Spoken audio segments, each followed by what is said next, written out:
And okay,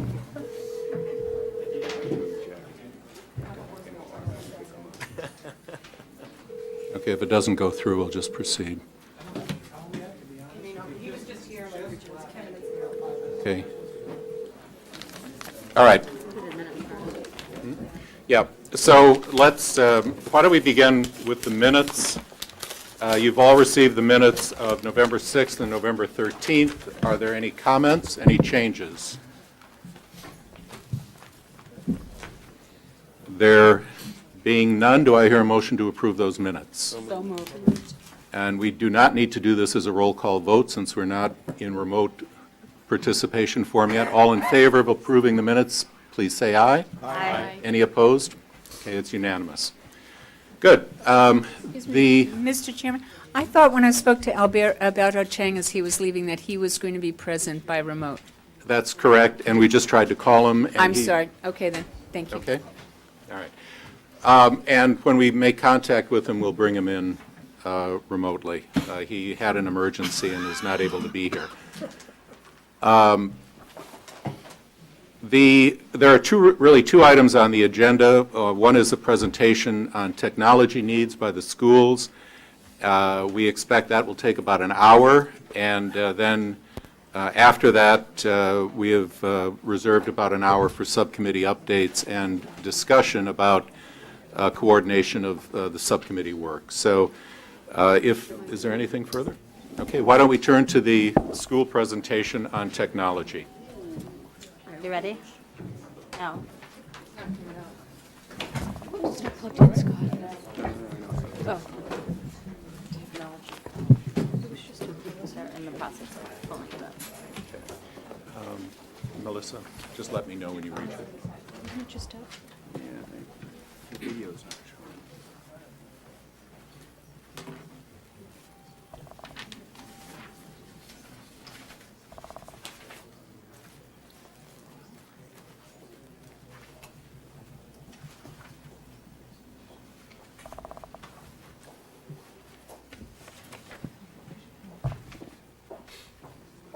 Take the video out then, Jennifer's.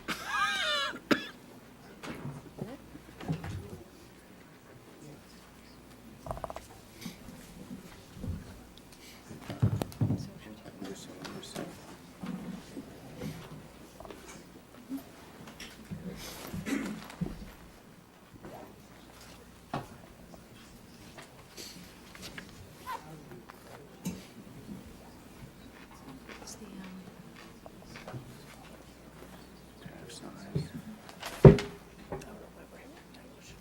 You want to try yours?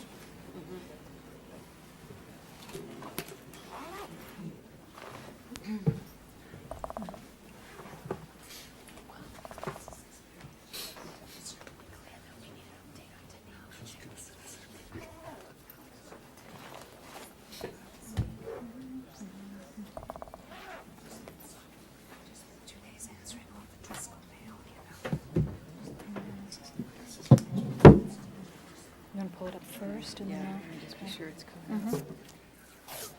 So I put it before, it just came right up. This is quite unfortunate. Why is it? There we go. Thank you. And we could always go to the link. Yeah, so we've got it here. It's a good It's idea. coming. While we're waiting, why don't we take a straw poll? How do people look for next Wednesday, the 11th, for a meeting, and for the Wednesday after that? Starting at 7? Starting at 7. I have a conflict next week. Okay. We have subcommittee meetings scheduled at 5 each of those nights, so we can make it. Drag it back with that, Okay. maybe? Could we, I can't speak for the rest of my class, my group. yeah. The 18th works for me, the 11th may be tricky, but I'll see what I can do. I'm not here next week, but the 18th is good. I may not be able to make 11. Just kind of one or two on each night. Plug it in now. 7 o'clock? Okay.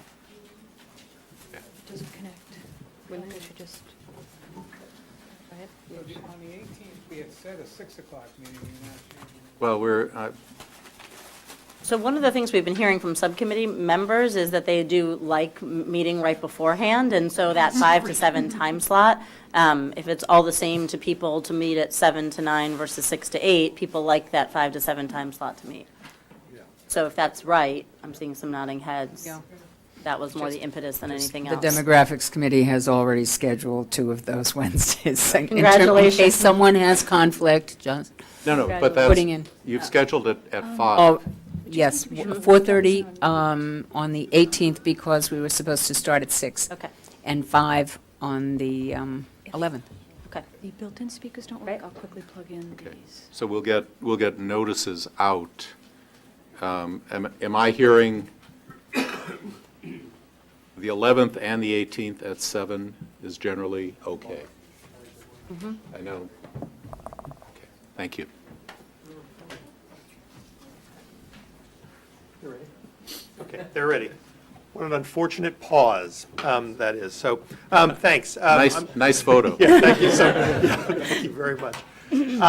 So we're really excited to be able to bring this technology plan to you this evening. We a few weeks ago talked about some of the technical elements in particular with the school committee of this plan. I think I'm speaking for them to say that they're very excited about what the conversation we've started by putting this plan out.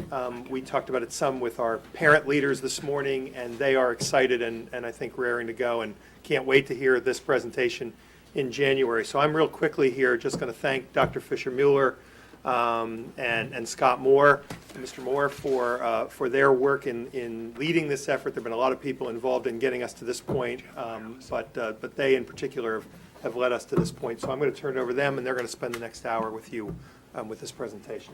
Dr. Fisher-Mueller. So good evening, everyone. I would like to start first by thanking all of you for serving on this committee. I want you to know that your time and effort for this very, very important task is deeply appreciated. So as Dr. Lupini said, we would like to present to you our technology plan, and the way we're going to do that is share with you a quick 12-minute video, and then we'll give an overview of the plan. And it's, I hope all of you received the plan last night and you had a chance to review it so that our presentation can be relatively brief, and then we will have lots of time to entertain your questions. And I'm seeing some furrowed brows. Never got it? I did get it, but it was a 28-page small font document the night before the meeting, so I've only had a chance to skim it. Okay. I never received it. I guess, are there, Retired school teacher, I had time. are there copies of it? I have a copy There here. are. We have copies right here. That would be great. Yeah. Why don't you So if pass we could those just out? start with the video, because as soon as we hand you these copies, we'll lose you right there. Yeah, Okay? I think that's So this good. will work out just fine. Educator. Evidence continues to indicate that the public schools of Brookline ranks as one of the leading public school systems in Massachusetts. Significant numbers of Brookline alumni and staff are leaders in their professional efforts and their communities. Moreover, reports show that Brookline students and graduates excel at highly competitive colleges and universities, in the work environment, and on countless standardized measures of achievement. Brookline is a very good place to live and go to school. The mission of the public schools of Brookline is to ensure that every student develops the skills and knowledge to pursue a productive and fulfilling life, to participate thoughtfully in a democracy, and succeed in a diverse and evolving global society. Our current kindergarten class will graduate from Brookline High School in the year 2025. To be true to our mission, we need to prepare students for their lives in 2025 and beyond. That's very difficult to imagine. What will our evolving global society look like then? We need to graduate students who know how to learn, who can think critically and creatively, ask good questions, solve complex problems, collaborate, be responsible members of their communities. Our vision is that each child's unique path to achievement is supported in academically exciting and programmatically rich environments. If we create and sustain the essential conditions for leveraging technology for learning across the system, then together we will be able to advance the best practices of teaching and learning to make that vision possible.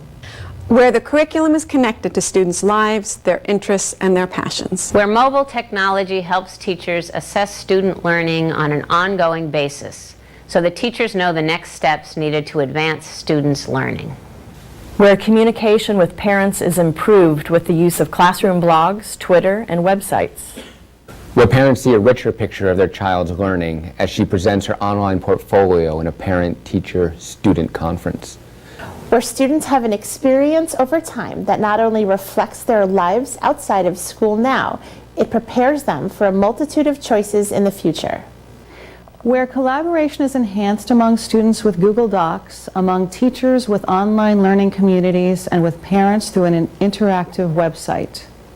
This summer, we provided an online course using Canvas called Using Technology to Explore Fractions. Now, in this course, there was an opportunity for teachers to come together to talk about the fraction standards, to look at examples. We looked at a variety of tools, from things like Khan Academy to different apps, maybe like virtual manipulatives, to see how they could be used in the classroom and how they support the teaching of those fraction concepts. I created a Schoology site called Science in Brookline Online, with folders in Schoology on things like science notebooks and inquiry, integrating science with literacy. And teachers then can access that information whenever they want to, however many times that they want to. If teachers are given time to develop online curriculum, they have the ability to really tailor lessons to students' skills and interests in a way that we can't do very efficiently or effectively now. I've got at least 3 teachers who are using what we call a flipped classroom: a physics teacher, a math teacher, and a Latin teacher.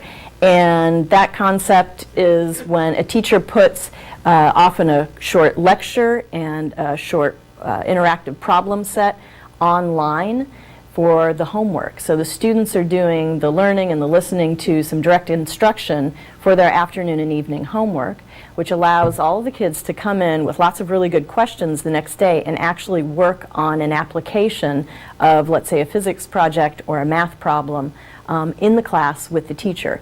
Changes in technology have changed the way people write. In the past, people would go through a pretty traditional writing process of drafting, revising, and then publishing what they do. But with new technology, students are revising and drafting and brainstorming all at the same time. Every major high school university is using Google Docs, for example, because you are able to write, edit, share that document with not only your teacher but your peers and get lots of quick feedback to then do another high-quality revision. Because students are thinking about writing processes differently, teachers need to do different types of instruction that includes the technologies that allow kids to brainstorm, draft, and revise all at once. So in film and fiction, over the past couple of years, we've used a combination of both Canvas and Dropbox to make different materials available, especially our PowerPoints that are put together with cinematic terminology so that kids can review from home and also be able to have access to the visuals, often clips from the films, things we need them to analyze and engage with to sort of help them reinforce their learning. We've also today, with the help of Ms. Abner, Skyped to Scotland to interview someone who was instrumental in the global homeless, a global homeless program that uses football to engage people in turning their lives around. We had some arguments about whether it was scalene or isosceles, and I was able to put it right on the document reader, focus it, zoom it in, and use a centimeter ruler to really teach them how to use a centimeter ruler. We measured it, and we were able to dispel any arguments we had about whether they were scalene or isosceles. For example, in social studies, I often use images to help students learn about new areas that may be unfamiliar to them, things like ancient civilizations or communities of Native Americans hundreds of years ago. And what we've done is taken these images, put them into Flickr, had students make comments on the photos, and have a discussion through Flickr about what they're seeing and why they're seeing it. One specific example of how our teachers use technology to help students collaborate and lead by influence is seen in our 7th grade science class, where students collaborate during science talks with one another. I'm able to look over students' shoulders as they have online discussions. I can give them immediate feedback on their writing as it happens. Using the iPad as a tool to help students photograph their work to share it almost instantly with others is very powerful. I'm also using the iPad to document the discussions and other work students are doing. Devices alone do not transform learning. Student learning is dependent upon the interplay of effective instruction, rigorous curriculum, informative assessment, resource management, and a meaningful relationship between and among learning communities. While this is only the beginning of the many ways that we feel we can use technology as part of our daily engagement, we are confident that our use of technology needs to be developed even further as a natural part of everyday learning. We want to offer access to all teachers to the appropriate technologies, tools to use with students, so that pockets of innovation, which we see now in the hands of creative, resourceful teachers, can be multiplied across the district. If we reach our goal, we will make our educational vision possible. Falling short of our goal, not addressing these needs, limits our ability to provide this richness. Not addressing these needs can potentially create what is described as the digital divide. A degree of this divide is present in Brookline right now among our schools. There are schools in Brookline with resources that are not present in other Brookline schools. There are classrooms in schools that have resources that other classrooms don't have. There are students in Brookline who have access to resources that other students do not have. That's not the Brookline way. Equity and excellence for all is the Brookline way. So imagine you are a student with a significant disability. You are not a reader. You speak very little. You don't know how to interact well with other people.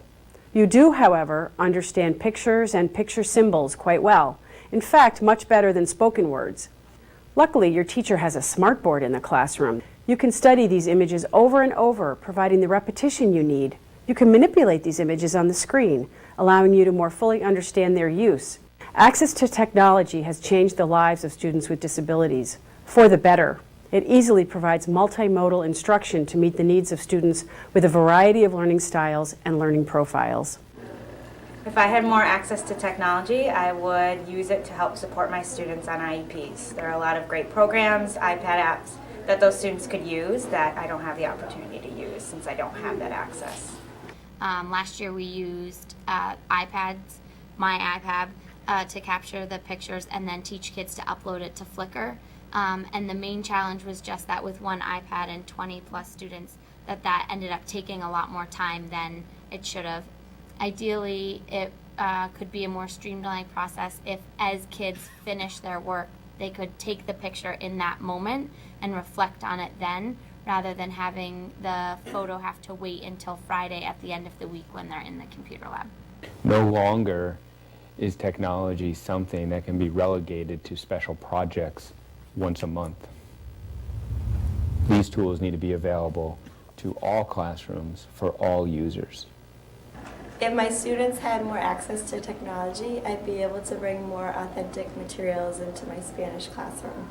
One way in which improved access to technology could improve teaching and learning in Brookline would be better systems of information gathering and information sharing. In Brookline and Reading, kids do terrific one-on-one reading assessments with their teachers. The data come into me in individual Excel spreadsheets. I go through it, I compile it, I send it back. If the district were to invest in improved technology, I believe a great amount of coordinator time would be freed up, time that we could then spend on working even harder with teachers about teaching and learning. We want to make the digital transition in order to reap the benefits around efficiencies and new possibilities. It's hard to live in an analog world and only nibble at the digital. Investments in infrastructure and access are necessary to assist the transition. Failing to adapt, grow, and change in ways outlined in our plan will slowly erode the relevance of a quality Brookline education. We need to build our schools to educate our next generation of Brookline students. We need to begin that change now. Our core value of educational equity is defined as creating policies and practices that are fair and just and providing educational opportunities to ensure that every student meets our standards for achievement, participation, and growth. We are ready. Students are ready, and they're waiting. Teachers are ready. Parents are ready. Administrators are ready to take the next steps to advance our practices and infuse technology into our schools and into our teaching and learning to provide every Brookline child with an extraordinary Brookline education.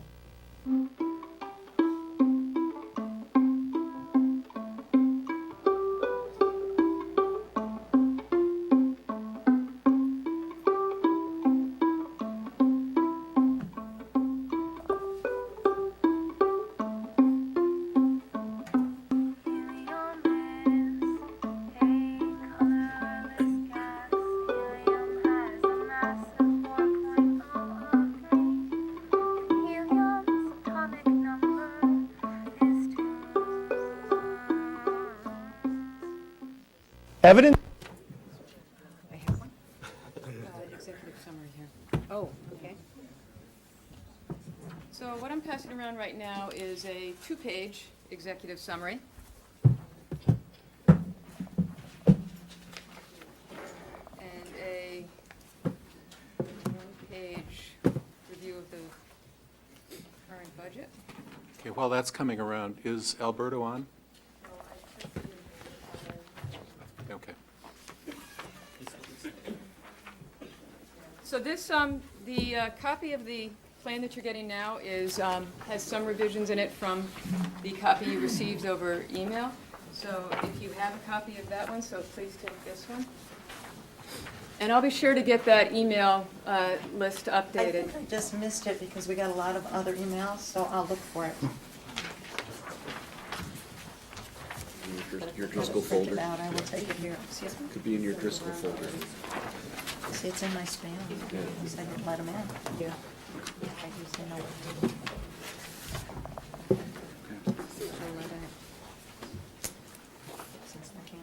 I want to be sure to thank Chrissy Jankowski from BATV, who actually produced this video for us, and all those credits at the end acknowledging the work and participation of so many people.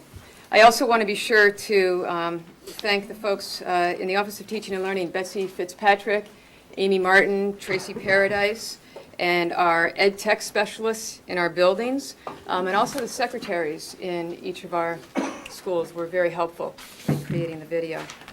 And rest assured, the video takes care of, in large part, the introduction of the plan. So if you didn't have a chance to read that, you have that summary there. So I actually want to begin at the end, and I want to thank Mr. Wyszynski for circulating a summary of the budget from the document last night. I want to let you know that there were some miscues on both sides, and so the document that you have in front of you that we will speak to, and Mr. Rowe later can offer other deeper descriptions of it, is the updated and fully accurate one. So again, Mr. Wyszynski, thank you for circulating that. And just to give you a little bit of a framework here in terms of the finances, the Runkle School was renovated and $672,000 worth of technology was infused into that project. If we did that across all of our elementary schools and the high school, it would certainly be different amounts in different schools, but just to take that number, round figure, that would be about $6 million for just that infusion that is similar to Runkle. So I don't know how many of you have been through Runkle, but I think that you would describe it as well-provisioned, but it's not a scenario that is absolutely just gushing with toys and gadgets of technology.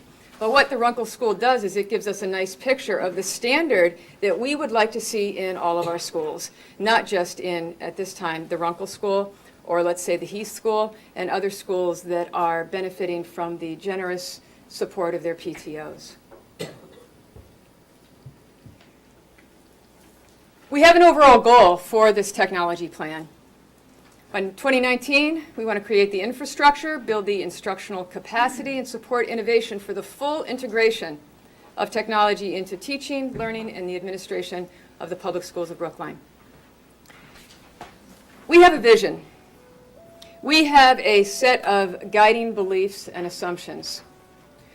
We have a goal. We have great clarity on the work it is that we need to do to reach this goal and to achieve that standard of these essential conditions that are present in some of our schools, but not yet in all of our schools. The tech plan right now outlines these 10 elements of action that we need to take, and then the budget reflects the work across those 10 actions. And Mr. Moore now will pick up from here and give you some more detail about those actions. And just so you can make the connection to your document, in your document after the description of what we're trying to do, the rest of the key elements of action and budget are then outlined. I tried to get them to a page at a time, but they're close to about a page each. And that outlines our current status and where we are right now, how we calculated budget planning for moving forward, and then talking about the budget impact across the multiple years for each one of those. So this structure is reflected in your document. These key elements help us to get at our goals of providing accessibility to technologies and to tools to bring us really into the digital transition into the 21st century. It's designed purposefully to create sustainability.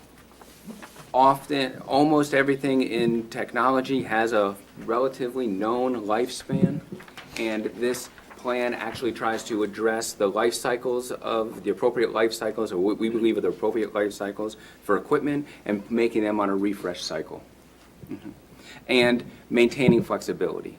We know that trying to think out 5 years in a technology world is a challenge. We've done our best to think what do we need to do to get there, but we recognize that things are going to change. There are things that we can't even imagine right now, but like I said, we've tried to do our best to imagine where the trends are and where we're going. Those key elements are structured budgetarily under these categories of network hardware and device hardware. They wrap up together under a hardware line. Applications, staffing, and capital. The first two key elements of establishing an operational budget to support our network infrastructure and the bandwidth line, number letters A and B, wrap up under the budget for establishing network hardware. We know we have an infrastructure in place that also will grow over the next 5 years a bit, especially as we add more devices to our wireless networks. And we need to make sure that we have an operational budget to sustain that infrastructure and grow.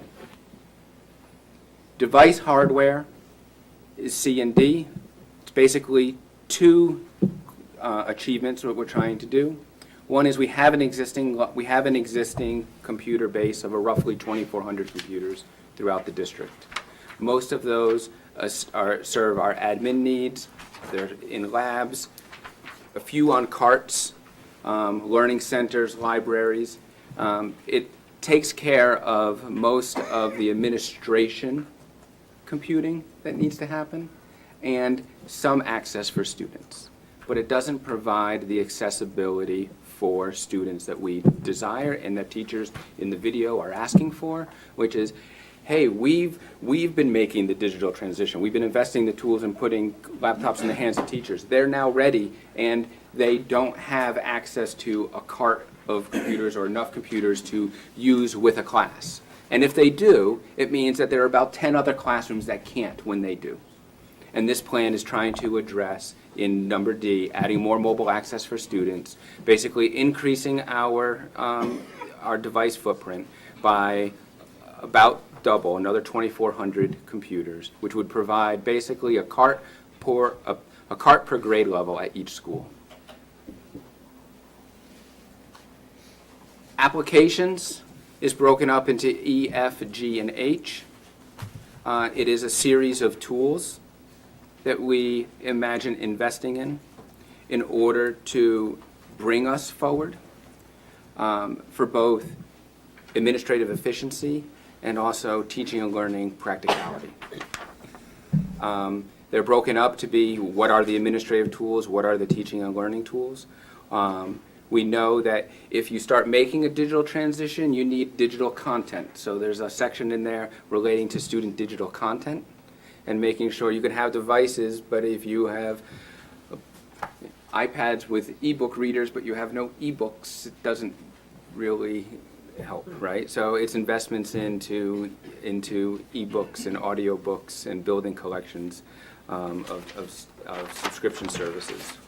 And an innovation program to again, maintain that flexibility going forward, in which we would have internal seed money to promote and study innovative practices in education. We cannot do this plan without recognizing that in order to double our inventory and make these investments, that we will need some more staffing in order to do that. And that staffing is basically targets both areas of teaching and learning, as well as technical support. Teaching and learning, in both of these areas, we see the need for more what we'd call specialized support structures. An assistive technology specialist, although we have educational technology specialists, one in each building, an assistive technology specialist is needed to provide support for special populations. Online learning specialists, as we've outlined in our plan, and you've heard in the video, there are people who are talking about things like Canvas and Schoology. We refer to those as collectively as learning management systems.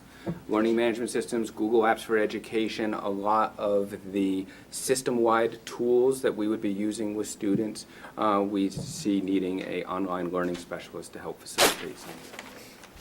And in the technical support side, we see, again, some tiered specialty supports that would be needed, as well as some building-based technical support strategies. And then the plan also includes capital investments.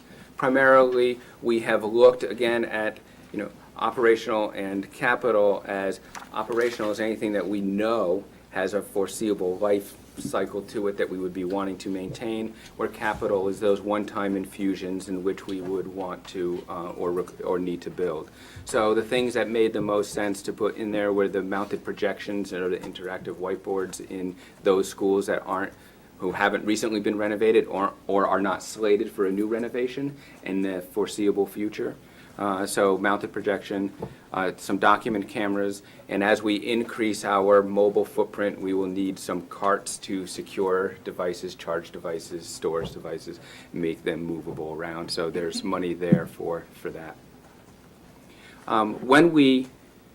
In budget summary, when you look at the aggregate of all of those, this is on that, also the new colored sheet that Dr. Fisher-Mueller gave out.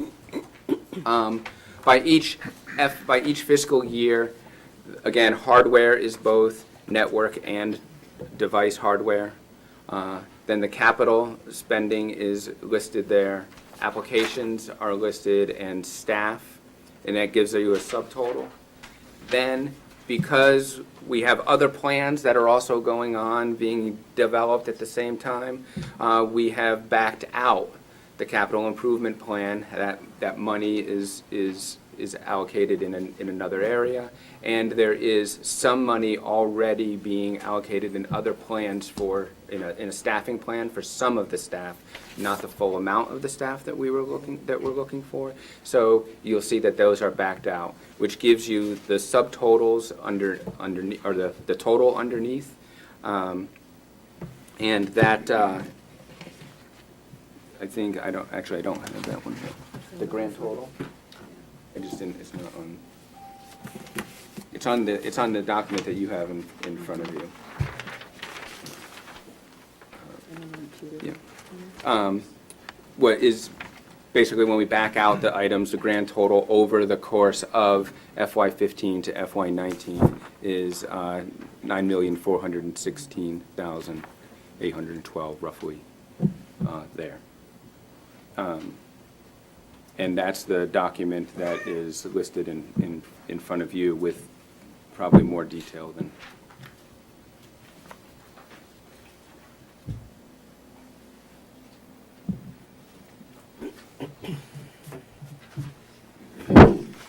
brings us to questions and comments. Can I ask a question to the chairs? How much depth should we get into here? And how much should we leave for a subcommittee? Well, the depth here is somewhat limited by the time, but I think you should please feel free to ask any questions you might have, and obviously anything would be vetted in much more depth at a subcommittee level. I agree with that. I would just say if there are questions, this would be a good place to raise them, even if they're not all answered. But it would be helpful to know what those are. Was there a question behind that? Or? No, I just have a list. And I don't want to, I want to make sure I don't jump in and. Okay, well, do you want to start with a couple of your questions, and then we'll jump to other committee members? Sure, and I just want to start by saying thank you very much for the presentation. I deeply appreciate it. I think it's a great place for the district to go, and I appreciate the superintendent and the school committee's leadership on this. I just start by two quick things. What models in Massachusetts have you looked at? Have you had the plan peer reviewed by other districts and by experts in the field? It has not been peer reviewed from across. I do participate in a tech leadership group of, it's called the EDCO Collaborative. It's all of the tech directors of the similar communities right around us, Newton, Weston. And we did have a recent conversation around the core elements of the strategy around trying to predict for the next 5 years, where do you want to go and how do you budget for such. So in that way, it has been shared, but not in actual, I have not submitted it to my colleagues for specific peer review.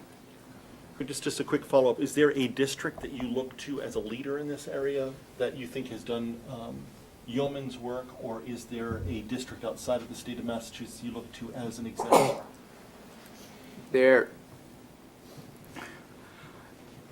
It's interesting when I look at when we meet as tech directors. I think the exemplar is actually in the aggregate of what everybody's trying to do. Everyone's trying to get to the same place. People struggle with sustainability of efforts.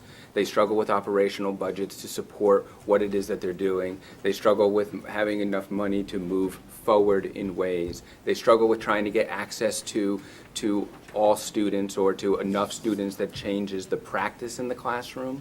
And like I said, I think in the video, it's hard to dabble a little bit. When you're dabbling, you're going to the computer lab once a week. When you're dabbling, you sign out a cart and you're competing for that cart with many others. What we're talking about here is an infusion that would basically allow us to start making digital workflows that would change our practices. Yes, there are districts that do have one-to-one or BYOD programs, Georgia, Forsyth, Georgia, Mooresville, North Carolina. Locally, you have Burlington. But I think when there's certain things I admire about what some of these places have done, I also think that there are areas that they wish they are able to do as well. And I've tried to, in this plan, outline as comprehensively as possible the full spectrum of supports that would be needed. Jim, were there any other big topics that you at least wanted to flag or put a marker on? Or Yeah, there are. I mean, there are lots. It'd be interesting to hear about how the district is thinking about teachers developing sui generis their own materials, how much they're thinking about purchasing materials as part of a curricular choice that's clear and sustained. The sustainability behind purchasing a product is greater. It's also more coherent. There's plenty of evidence around that. Mooresville does that to a great extent. Medfield has done that. I think Medfield is a good place to take a look at. It'd be interesting to know about the rollout, how people think about the rollout. I think, for example, Medfield has had a great rollout in their middle school grades where they've thought about it and they've planned it out in a way that is helpful. I'd like to hear more about that. But there's a lot, and that's why I don't want to dig in too deep. Okay. Lee? Do you know? Can you use the microphone just because the... Do you know offhand, if you studied what fraction of kids in the Brookline school system have access to either desktop, laptop, tablet computers in their homes? My guess is it's a lot. Is that something you've looked at all? We are, well, we are in the process of doing what's the annual Speak Up survey. We piloted at the high school last year. We're looking to do that in the next couple of weeks for all of it, for all the schools. And we do suspect, yes, there are a lot of students who do have access to computers, and at the same time, there are also many who do not. And so we are looking as we look forward, we are looking to making our moves, what do we call, bring your own device friendly. I do believe that there will be a transition that will happen between now and 5 years out, in which as all these devices become more mobile, they also become more personal, and nobody wants to use a shared device over time if they can use their own. And if they have their own to bring, I believe we will start seeing an increase in that, which will change our inventory. I believe 3 years out, we'll have to adjust where we're building. And that's the basis of my question. For budgetary purposes, you haven't assumed any BYODs, is that correct? There are some assumptions about BYOD. When I did talk with my colleagues and said, how do you budget for BYOD when you're not exactly sure how many people are going to bring, and or when you are making sure that there is going to be a process and in place to make sure that while this happens, nobody is left behind. The consensus at the time in that discussion was that around 33% of the cost of a full one-to-one was probably a good place to start. And the 2,400 number, besides being convenient to about a cart of computers per grade level per building, also happens to be approximately 33% of a full one-to-one initiative across the whole district. So on that level, by settling on that number of 2,400, I do think that we are in the ballpark of what do we need to do in the short term and what might be the number in the future. I guess, I mean, it would seem to me that given the proliferation of personal devices, that it might be more appropriate for the plan to affirmatively address both the prevalence of kids that already have it or ways in which the system can either subsidize or help to finance or help to engage in bulk purchasing or something that puts that responsibility where a family is prepared to do it on the family rather than simply duplicating equipment. And I'm a little concerned about the length of this plan. If we were looking at this 5 years ago, you probably wouldn't have even been thinking about tablets, for example. And where we are at the end of 5 years relative to the hardware that exists now is anybody's guess. And I think that the plan is missing this important element of taking advantage and sort of integrating the hardware that the kid already owns. In fact, that he can take home with him or her and use the same piece of equipment in school and at home and rather than have to in effect go between the school device and the home device. So thank you for those comments, and actually the plan does that. All right, the plan does that, and it's described as bring your own device, BYOD, and what you will see there is that we have this transition of increasing access right now because we are so very limited, and as that increases over a year or two, that's not very long, a year or two, we are seeking to engage in bring your own device, BYOD. And what happens is over a 4 or 5 year life cycle of the computers that we are bringing in, as they life cycle out, if you will, those are not replaced as the bring your own device comes in. And what ends up happening is we're looking at the bring your own device primarily in grades like 5 to 12. We are not looking for the bring your own device in the earliest grades. Now, might that be the case 5 years from now? It might be. But in our planning right now, the 1/3 that Scott speaks of, if you look at a K-12 system, 1/3 of that is around that K-3, K-4 grade. So our inventory is around supporting devices for those students and supporting a bring your own device for the upper grades. So your points are exactly made within the plan. When are you going to know, just based current data, for example, Yeah. what So we the actually numbers do know. are in the upper grades who have Yes. devices? Yes, we do know. And Headmaster Holman, we've had this discussion quite often. What is working very well is we have teachers in the high school specifically now I will speak of, but this is true across the system, who are very anxious and very creative and actually developing the use of the tools that are provided for them. And with that, those teachers find out, they survey the parents, they survey the students, who has access. Now, this is an interesting point, access. It doesn't mean who has a device only. It's not only who has a device, but who at home has the wireless or network accessibility to support what's needed in order to engage in that particular high school class, whatever it may be. So you saw a flipped classroom. That's an AP Physics classroom. 100% of the students in that classroom have accessibility both via their device and their network at home. We have classes that that's not the case. So what we do in some cases is we actually have devices that we are letting kids borrow. And they, in fact, do return them.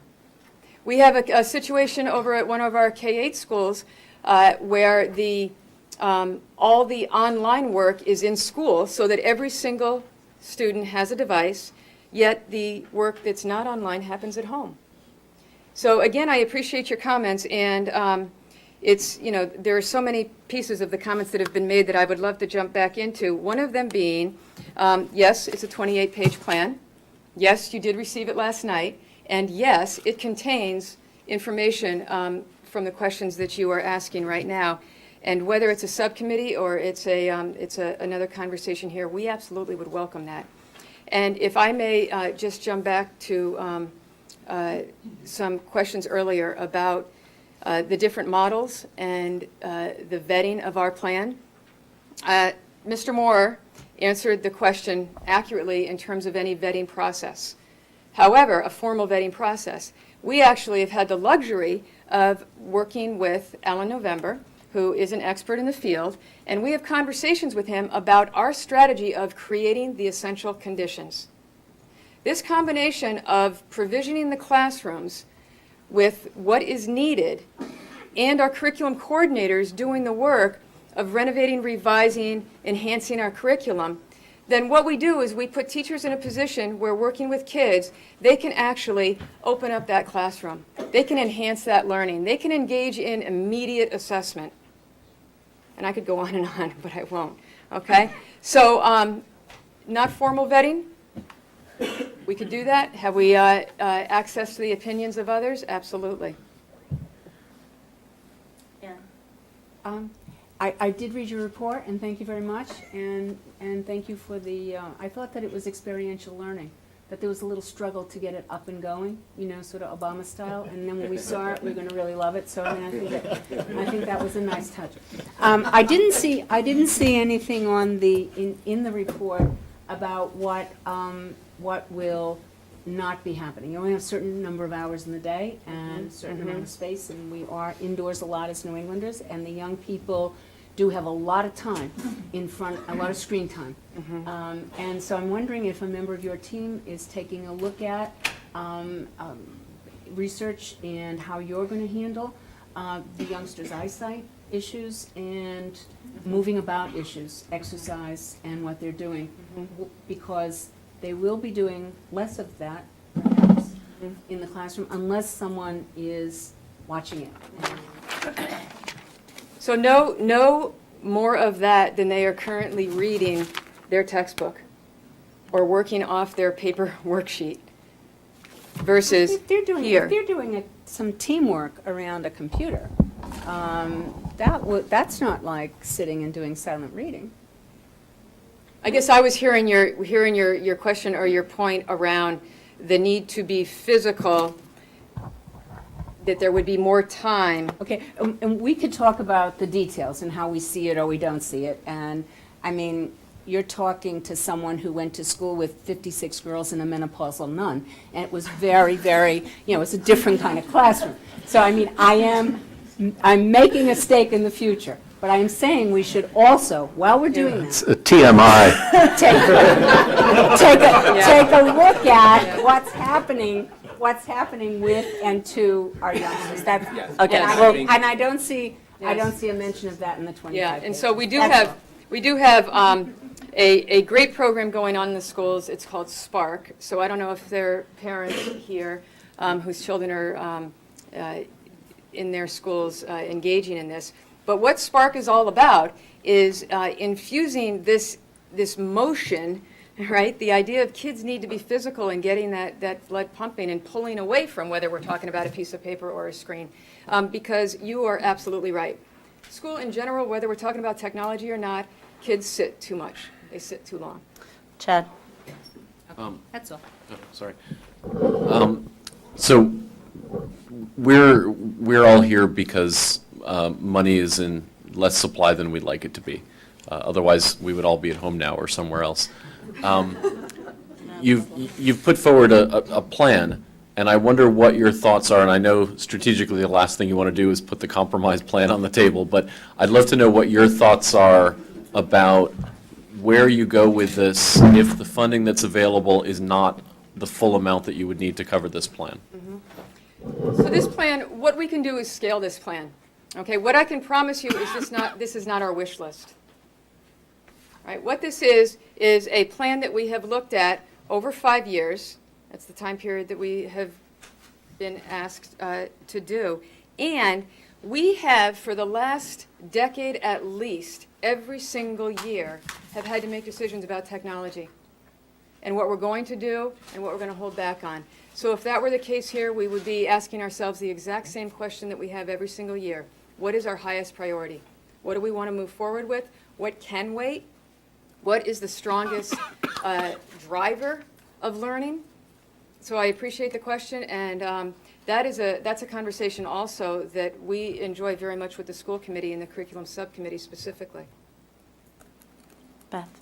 Building on that, one thing that I've heard anecdotally, but not a full explanation, is I've heard people say that, because of that prioritization you just talked about in years past, spending money on things, that people feel behind in Brookline on technology. And I was wondering if you could describe that for us a bit, so we understand What behind looks is. like?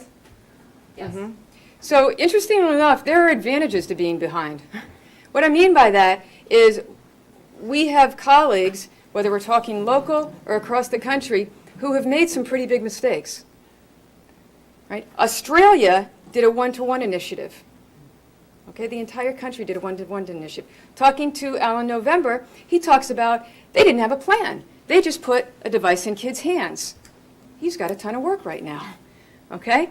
So whether you're talking about Burlington, Massachusetts, who actually is doing a fine job with their one-to-one initiative, or you're talking about a grand example like Australia, there are many, many examples of failures that have occurred and of successes. Would you state your question again for me? Because I got off on a whole nother thing, and I'm thinking... I'm really trying to understand is if we are already behind, and I'm not sure how behind we are, because I don't really know that I really understand that statement. Yeah. But if we are, what is at risk if we don't fund this and we fall further behind, is what I'm trying to get at. Yes, so what's at risk is our inability to continue to personalize learning even more. What is at risk is our inability to give kids the access to the knowledge that's available on the internet. Our teachers are smart. They are very smart. Not a single one, nor all of them collectively, are as smart as the internet. If our kids don't have access to that, then they're missing that opportunity. And the internet, the other piece of that is we are able to identify what kids' interests are and what their passions are. When you have access to the internet specifically, and you can engage kids through what's available there and attach their math or their science to what their passions are, that level of engagement is heightened tremendously, which then drives the learning. So it's not that I can actually put down on a piece of paper and quantify for you where we are falling behind, because what's happening, MCAS, Brookline continues to do very, very well in MCAS. We will continue to do very well in MCAS whether we enhance our technology or not. So these are not major examples, but they're examples. You know, I live in a district, the school committee's heard this speech way too many times. I live in a district that has a one-to-one initiative and has for 4 or 5 years. And I have a daughter with a disability who's in 11th grade, of visual disability. And you saw a little piece in the presentation that was made here about assistive technology. And I will tell you that we're woefully behind in terms of providing those kinds of tools that kids need to better access the curriculum. And in the district I live in, with their one-to-one initiative, that doesn't happen.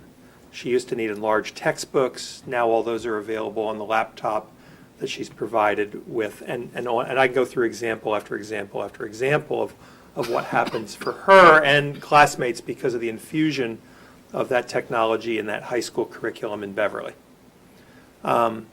So that's one example.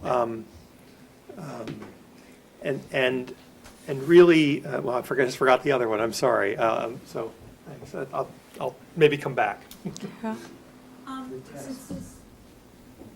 Oh, no, excuse me. I'm sorry. I know what I was going to say. So the other thing the school committee's heard over and over again, and really goes to Mr. Selwyn's question, which is about, you know, I don't know what the percentage is. I know we've had different people at the high school do their own experiments by their use and access of Canvas, or we've surveyed kids, and we think the percentage of kids who don't have true, robust access is somewhere between 20 and 33%. We think it's in that range. And I don't care if it's only 10, because that's 10% of the kids who come here before the school committee when we bring students from Steps to Success and other programs and talk about their inability to access the English curriculum, the social studies curriculum, whatever may be going on, because of how far out in front our teachers are now that we've provided a robust environment, and how most of their class can access those things from home, and they simply don't have it. And so we have PTOs who are out there, thank goodness for them, supplementing our efforts in some schools. We have Steps to Success fundraising for laptops for kids, but everybody knows what those laptops look like because they're different than the ones that the other kids carry around the high school. And as I said in the video, it's simply a matter of equity. Let me, since you've come back to me with that, I want to just clarify the point that I'm making. I'm not, if you know for a fact, for example, that 90% of the kids have access to qualifying devices, it seems to me that you need to come up with a dramatically different budget plan than if it's 40%. And I think this is a critical point.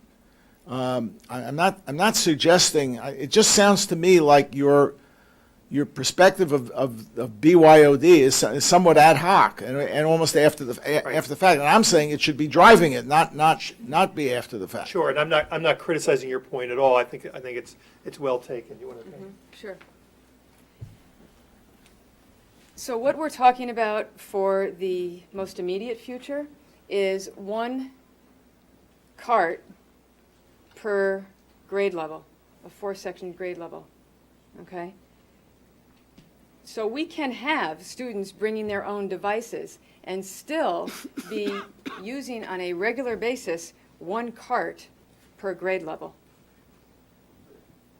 Right, so let me sort of, we're about 5 minutes past where we thought this would be sort of as a discussion. Let me ask if there's interest on the committee of, number one, we can continue just regular Q&A. Number two, people might want to provide some questions or comments, generally speaking, that they have, because the next step of this would be to go into a subcommittee where it would be unpacked in a lot more depth. So I think part of the question is, or we could just cut it off here and adjourn it to the subcommittee. So, Is there a subcommittee? well, I think it's in the programs, the school's program subcommittee was the one where that We, landed. if, An overriding question. This committee is dealing with the financial this committee is dealing with the financial challenges due to enrollment growth. I'd like to know how the investment in technology is going to help us address those financial challenges by increasing whatever productivity in the classroom, increasing the sizes of classes that we can have because of greater efficiencies, and has that been baked into the plan? And is it going to impact what we're talking about as far as expanding the schools?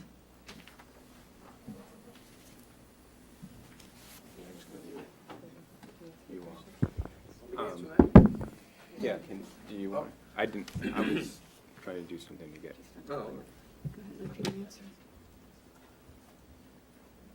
Were you going there? Well, I was going to make up an answer, which is I'm not aware of a model where technology, as we're talking about using it in the schools, is for efficiency. My understanding, I mean, other than administrative applications and other than, those things, when you talk about, textbook applications, when they reference Canvas, it's this learning management system that allows teachers to communicate with kids. I mean, the purpose of this model is really that infusion of more richness into curriculum, and that, right, it is not to increase class size and get returns. So my understanding of this is it doesn't address your question. But shouldn't it, is what I'm asking. And Well, that's a great, I'm sorry.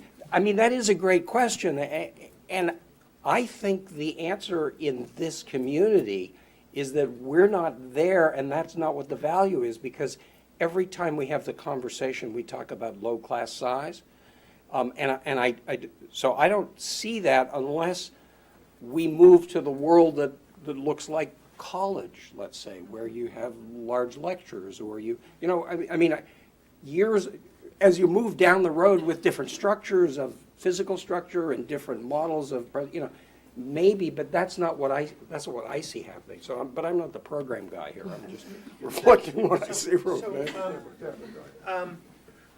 Yeah, I mean, there is a list in there that lays out some of those administrative. The one I guess I would, because we were asked about it when we put forward the original plan, is if you're going to put forward a technology plan, why does that textbook budget look like that? And again, I can tell you in the district I reside, it doesn't anymore, right? Because there are efficiencies around the use of those laptops that kids have and what they're doing with that budget. We've done a lot of discussion. Jim, I have colleagues in Pennsylvania where public school districts are now in the online environment. There are high schools that are now the public high school, the online high school, and the one that's meshed. And certainly there are high schools out there now that are requiring online courses for graduation, that at least one course for graduation.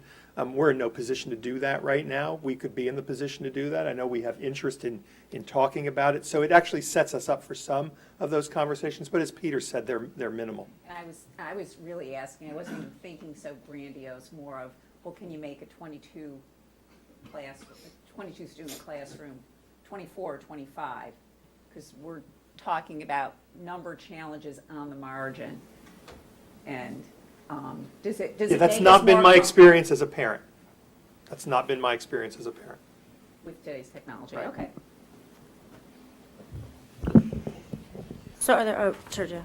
I just have one other question, which I think is broad brush and not on the details, that would help me at least understand the numbers that you put forth.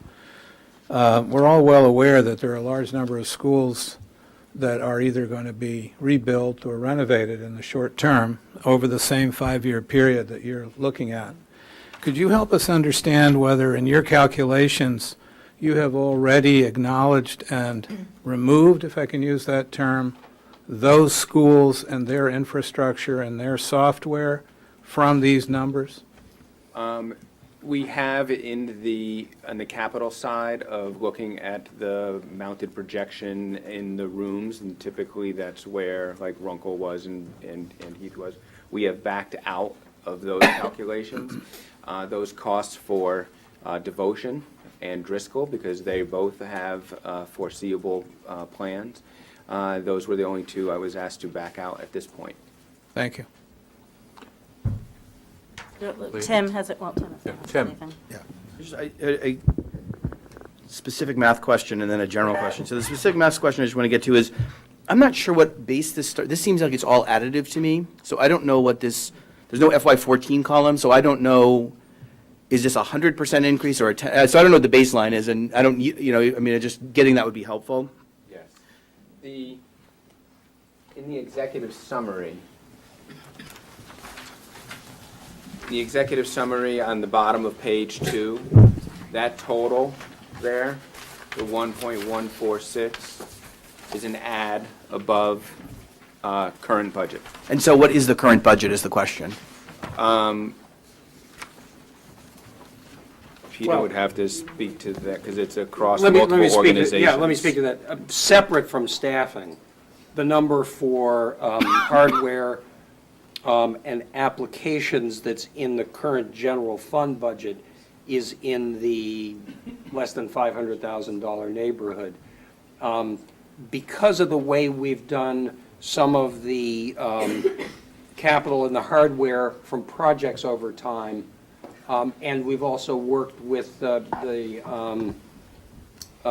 CIO in terms of some of the capital, his capital budget in terms of the infrastructure. I think you can argue that we've been more creative with the funding, so there's other funding around. But the general fund piece is in the $450,000. Could we get this updated with an FY14 column so we know where we're starting from? Yeah, we could do And then just one other quick math question. So there's a deduct for staffing, and I just want to understand what that means. Where is, because there's, for example, there's almost a $300,000 increase between FY15 and FY18 that's pulled out. Where is that? Is that otherwise contained in your 11-13 report? That's in the plan that I presented to you that said these are some of the previous plan you saw. Because just as I eyeballed it, it didn't look like, that's fine, but I couldn't see it in there when I looked at it, so I just. Okay, it's in the section that's called instructional technology. Okay. I think it's called, maybe it's. And so. Educational, it's called educational technology on one of the last slides. So then I have a more grandiose question, which we probably don't want to get at tonight, but I haven't really heard a lot of I've heard a discussion of richness, but I haven't heard a discussion about sort of demonstrated educational outcomes as it relates to technology. And I don't know that we have the time to get into that, but I do think that's an important question. And I have not read your report, to be candid, so it may be in there, but I think that's kind of a fundamental, as we look at this question that I have. Mm-hmm. It absolutely is, and what would be helpful is, in answering the question, so what impact does technology have on student learning? That is a grand question, right? Because of technology, the great questions are specifically, for example, so what's the impact, what's the research on interactive whiteboards or smart boards on student achievement? So you got to define student achievement. How do you want to measure that? Are you talking about standardized tests? Are you talking about some other qualitative measures like engagement? And what I can tell you is that research is mixed. There is research out there that says it has absolutely no impact at all. And then there's research that's out there that says, yes, it does have impact, again, oftentimes relating to the level of student engagement and the idea of the access to relevant information, current data. The places where it has no impact or even negative impact are the places when it's not being used to its fullest capacity or it's being used for the wrong reasons. The technology that we're putting forward before you right now is actually quite basic. What we're interested in doing is providing accessibility, sustainability, and flexibility. And if I may share 3 quick things with you. In terms of actually measuring, I'm not sure. This is an email I received today. This is our math coordinator, K coordinator, and it came to myself and Amy Martin. And I scrolled down because I want to keep the, oh yeah, thank you. So I received this today. She's speaking of a teacher and the parent-teacher conferences, and the teacher said she's using Evernote, all right, it's an iPad app for her student files. She's got one folder for each student. The folder places pictures of student work, audio recordings, and student reading, etc. Each student in her class also has a blog, which I believe is also connected. She said that her parent conferences has completely changed this year. She's able to open the student's file to share with parents. They can see and hear what their child is doing in class. In her words, a little dramatic, "This technology has completely changed my life. From our conversation, I understood that her parent conferences are more meaningful through sharing of student work, more engaging because the parents like seeing and hearing their child, and easier to prepare for because she's been gathering this evidence throughout the year." I don't know exactly how to measure that. I can tell you also that today I went downstairs to the leveled literacy intervention release day. And these are the teachers who are actually using our new reading program to strengthen kids' reading abilities. We don't have access to the right software and the app across the system in order to gather this data here. All right? This is Devotion School, grades 4 and 5. Okay? We are using colored sticky dots and newsprint paper. And that is great. It is a great visual in that moment.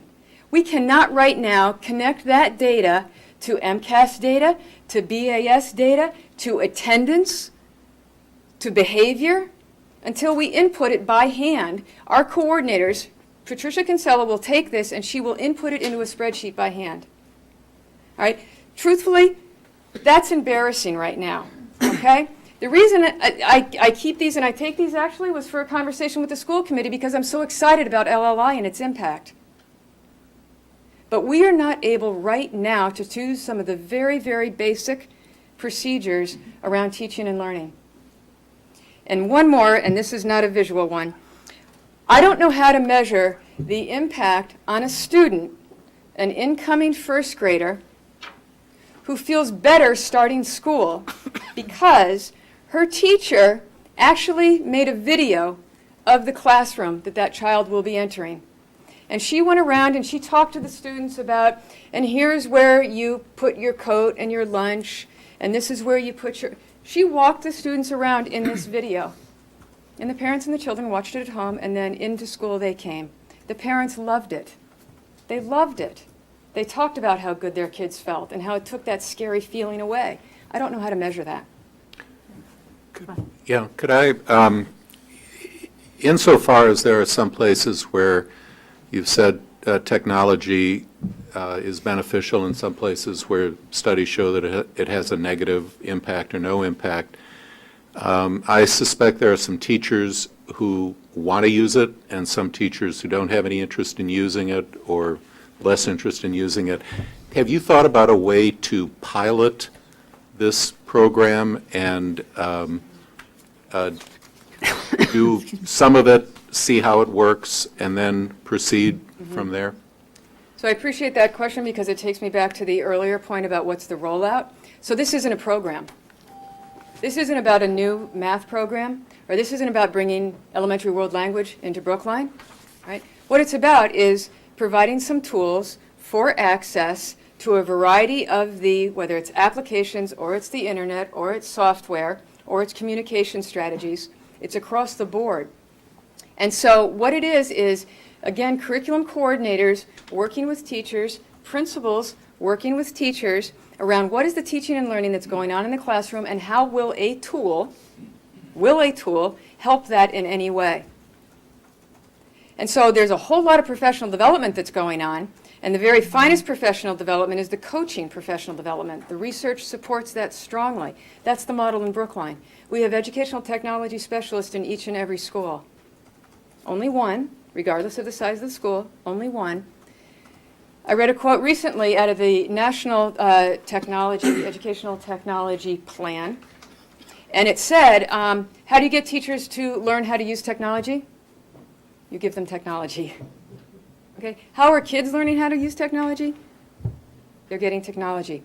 Now, that is not our strategy. We're not just giving it to them. We're not just going one-to-one across the board. We're not just handing over an exact laptop to every single teacher. We're asking the teachers, what is the device that works best with you, for you? We have carts. We don't have one-to-one. So again, I can go on, because what I do want you to understand is it's not a program. It's not about a formal rollout. It's about working with principals, curriculum coordinators, and teachers to understand which rooms should have a smart board and which rooms should just have a whiteboard that actually can handle the in-focus machine and the projector.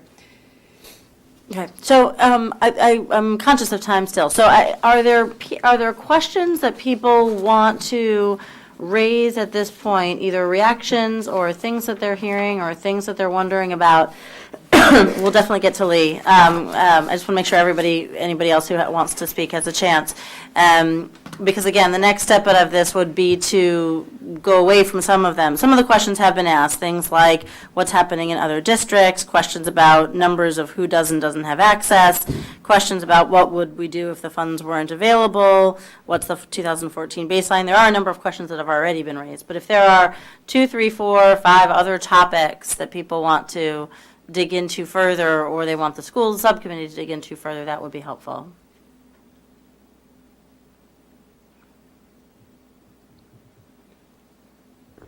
I guess I'd make one observation in that apparently devotion and Driscoll may have been addressed in this budget, but there are significant work also forthcoming for clearly the high school.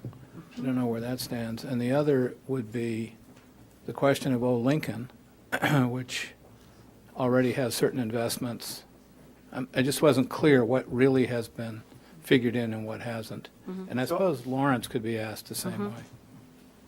I just want to speak to the high school. I mean, Scott's right in terms of what he was asked to do and to consider and projects he was asked to exclude. Because of the timing, because of the nature of the plan that we're laying out and how far away the high school is, we made a judgment in this plan that we couldn't wait till 2019 or 2021 or whatever that's going to be for that to happen and actually embedded the high school. We did not make any allowance for Old Lincoln given the short-term nature of the use there. Okay. Other things? Lee, do you want to? Two disconnected questions.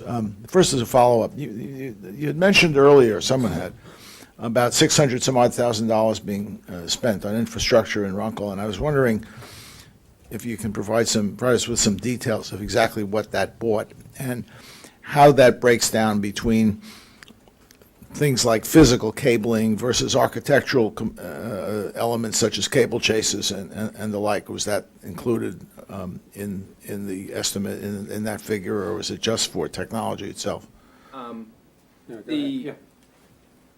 The rough budget, if I remember, was around $200,000 in network hardware. Not so much the cabling, that was all built into the actual building of the rooms, but anything that gets attached to those cables. So our network closets, I think in that building there's A lot of them, 6 seven or something. So 7 network closets all needed new switches, wireless access points throughout the entire building, servers, IP speakers in the hallways, phones, and I think that was around 200,000. Around another 255,000, I believe, somewhere around that number, to outfit the classrooms with the mounted projection and the sound and smart boards. And then the remaining 150-ish went to devices and starting them on their own refresh cycle. We were very aware that although a building project might provide for an influx of funds at one time, the challenge is if you have no sustainability plan to be able to support those over time, you can't grow your inventory, and we've seen that in other buildings over the years. When I first got here, the Lawrence School had a very small one-to-one and no plan on how they were going to maintain it. And so we're very cautious going into the Runkle project to make sure that we weren't growing our inventory larger than we believed that we could support. So we're all, It was about a third roughly. were all of those costs baked into the Runkle capital program? Yes. Yes. Okay. Yes. All right, and my second unrelated question is, there are sources of federal and other grant money for this kind of infrastructure, and I'm wondering if you've explored those, and if you have, what's the status? If you haven't, why haven't you? We absolutely have. We do on a regular basis, and we never qualify. And why not? Our demographics don't match what the grants are seeking. We are not looking for a particular project. We're looking for, again, the essential conditions that are necessary in the classroom to enhance teaching and learning. Right, let me add one. Are you speaking of E-fund type funding or other things? Oh, E-rate, we do, but E-rate only covers costs of mobile phones and internet activity. Right. Internet connection somewhat. In order to qualify, the thresholds on E-rate are based on free and reduced, and we don't meet the thresholds that qualifies us for anything significant, let's say. We do receive discounts, as he said, on our internet access and on our phone systems. So in what we didn't make any assumptions for here at all, there are other programs coming in the future. We just haven't made any assumptions about them. I'll mention one, which has been talked about by the commissioner a number of times, and that's the possibility of funding through the School Building Authority tied to Park, because Park is an online assessment, and if Park comes to be X number of years from now, there's an online assessment, and most districts, ours included, aren't ready to do the assessment in that way. There's talk of money out of the legislature through the School Building Authority, which would support efforts like ours. There are a number of pieces we have in this plan that certainly could be part of that plan, and we'll continue to monitor that and see if it becomes available, and we'll certainly make application. Okay. Anything else? Thank you. Thank you very much. Let me just announce Alberto Chang, a member of this committee, is, I believe, on the phone. Can you hear me, Alberto? Okay, and everybody can hear you here. We have been contacted by Alberto, who is participating remotely because of an emergency.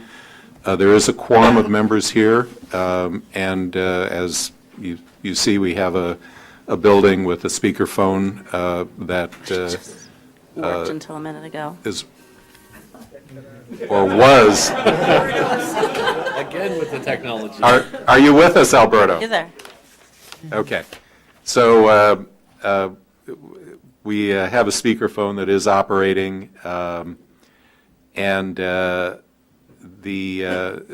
any votes will be taken by roll call, but before you began participating remotely, we did have votes for the minutes that were not by roll call vote because you were not participating at the time. If there are any technical difficulties, we will suspend discussions while we correct the problem. So why don't we proceed? One of the items that we had planned on getting to today is subcommittee reports and some discussion of that.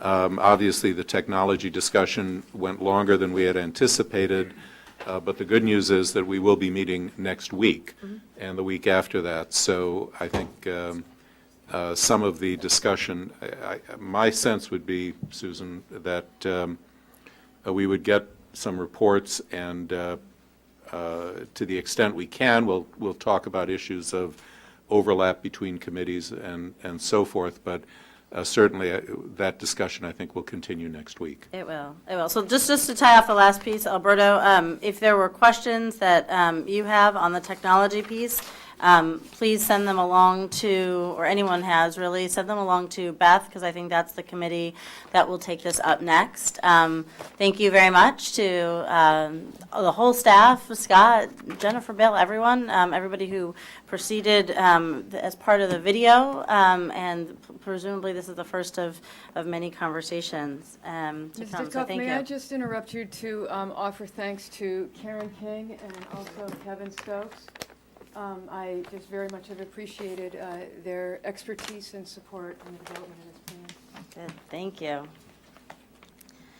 So the question on subcommittee reports really came because we have heard from a number of different subcommittees that people seem to be asking a few questions. First is kind of where are we in the process, but also how deep are we going, should we be going in our work, and how do we know if we're calibrating that effectively. So, just again, to step back for 1 minute and to say where we are, we're about halfway between when we started this process and the first gate, if you will, which is March 1st. The first set of things that we did was compile all the questions we had, broke up into subcommittees. You all did your preliminary information gathering. You all did, I think, the first pass at least through what's important to you, what priorities you had. And I think a number of the subcommittees are well into some analysis, running numbers, creating models, and that sort of thing. I think that's where things start to get a little bit more fuzzy for folks, if I can try to read the temperature of some of the committee members who've asked us. Clearly, there have been already multiple rounds of interviews with the superintendent, with the chief of police, chief of fire, with the assessor's office, many people in town. But I think there's sort of a question at this point of, where should we be in the process by now, and what are we trying to aim at for early March?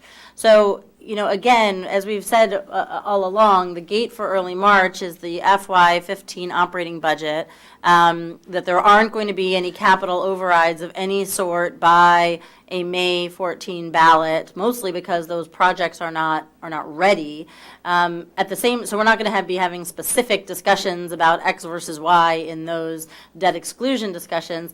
But that said, I think we've been talking about all along that understanding the ballpark of that so that we understand the total nut is important as we frame the issue, generally speaking. And I think one thing that I've heard across the subcommittees is essentially that people feel like they've got a good sense or an emerging good sense of what some of the short-term issues, opportunities, costs might be, and that once it gets out a little bit further than that, people start getting a little fuzzy. So, I have recommendations in my subcommittee that might require changes in home rule, or we might need to ask for home rule legislation. I have, discussions we're talking about which have impact on collective bargaining or on whatever it is, like longer-term things, or we're looking at enrollment, and we know some in the near stages, but the future is more uncertain. So I think part of what the discussion that we'd hope to have now is essentially, how far do you think you've gotten? What issues do you think you've raised? And what types of things kind of how far are you? What questions do you have about calibrating or about cross fertilization among the committees? And then sort of what is your sense or your questions about where to go from here, recognizing that we would have, again, this first gate in March, meaning some drafting of reports would have to start in January of just wherever you are. It doesn't have to be final, but something needs to be starting to start to pull up and look across the committees. So that was sort of the impetus of this. It wasn't just a 5-minute update on 3 last things that we talked about. It really was a request, I think, for many of you to have something a little bit more substantive. Sergio? I feel that this may be the appropriate moment to raise something which has been weighing very heavily on my mind. And it has to do with the fact that some of you recall the September 19th Skill Committee vote includes a section which requests that the superintendent meet with the headmaster at the high school and the community of the high school in order to evaluate all of the issues around the high school, which, as I understand, is supposed to include use of space, instructional models, is there one high school or two, etc. And when I asked when this information might be made available, it seemed that it was going to arrive in April or possibly later. In my opinion, I myself would not be able to sign any document produced by this body on March 1, which in fact is not inclusive of the total nut, to use your words, which for me includes the high school. So I wanted to put that out on the table as an issue of concern. Okay. Why don't we try to move to the subcommittee reports? I think there are a few, if there are volunteers on who would want to go first, that would be good. I know Alberto had prepared slides, which you might want to show. I don't know if we have them loaded. Okay. I don't know if anyone else prepared slides or anything like that. I can go because it's short and sweet. All right, Janet. Okay, so, so we did the pension and benefits, and it's short and sweet because there's really very little that can be done. Most pension is totally controlled by state mandate. You're not here, this one's on? Now it is, okay. The pension is controlled by state mandate, and benefits are subject to negotiation. And the one area that we'd like to explore a little bit more is the issue of OPEBs for part-time staff, to get a better understanding of the level of benefit-eligible part-time staff on the school side. The town has really controlled theirs, and I would not feel comfortable making any recommendation because we know there's a lot of part-time staff, but we don't know anything about them, and we haven't had a chance to even raise that issue with the schools, and it might be something that comes under Beth. Mm-hmm. So as you think about, just going back to the questions, the key issues that your subcommittee defined as the top priority questions. Was to review the pension and benefits that are offered and what the constraints are and where there might be ways to make them more efficient, And more and the cost-effective. types of interviews and information gathering you've done so far? We spoke with the head of the people who are on the retirement board, with Steve Cirillo and Frank. I don't think I can pronounce his name properly. Frank Zecca. Thank you. And we met with the personnel director, Ms. Dubois, if I said that correctly. Yes. And her assistant, Chris McLaughlin. So, and we met, of course, with Sean, who has been very generous in shepherding us through a lot of these issues. And we're able to come to understanding of why there's not a heck of a lot you can look at doing, because much of it is controlled either by state mandate or the rules on the GIC now that we're part of the GIC. And anything around health insurance gets renegotiated every several years. So there's just very, very little room to look at ways to find cost savings. And so when you think about just to be clear, are you saying that there's nothing to look at sort of at all, or there's nothing to look at short-term? There's nothing short-term. There's, are we going to change the state laws? I don't think so.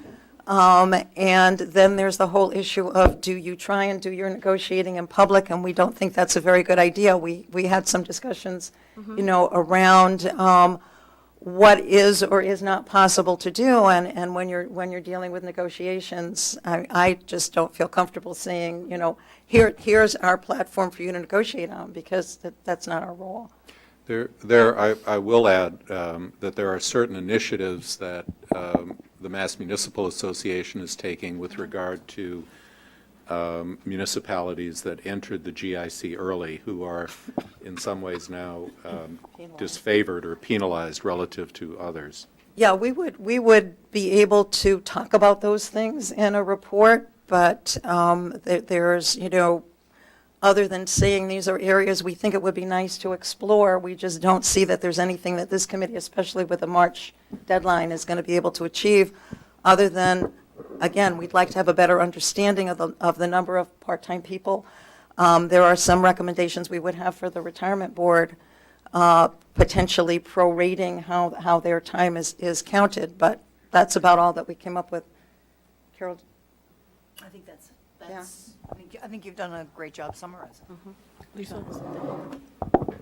I understand that the benefits, it's the GIC, it's complicated, and that's part of the collective bargaining, but it does seem like it's such a big cost driver, and that there should be some, at least daylighting what the impact is, but then, is there a recommendation you might consider more broadly as we go into negotiations, well, not we, but that is not negotiating in public, but is sort of providing some guidance as to what might be negotiated.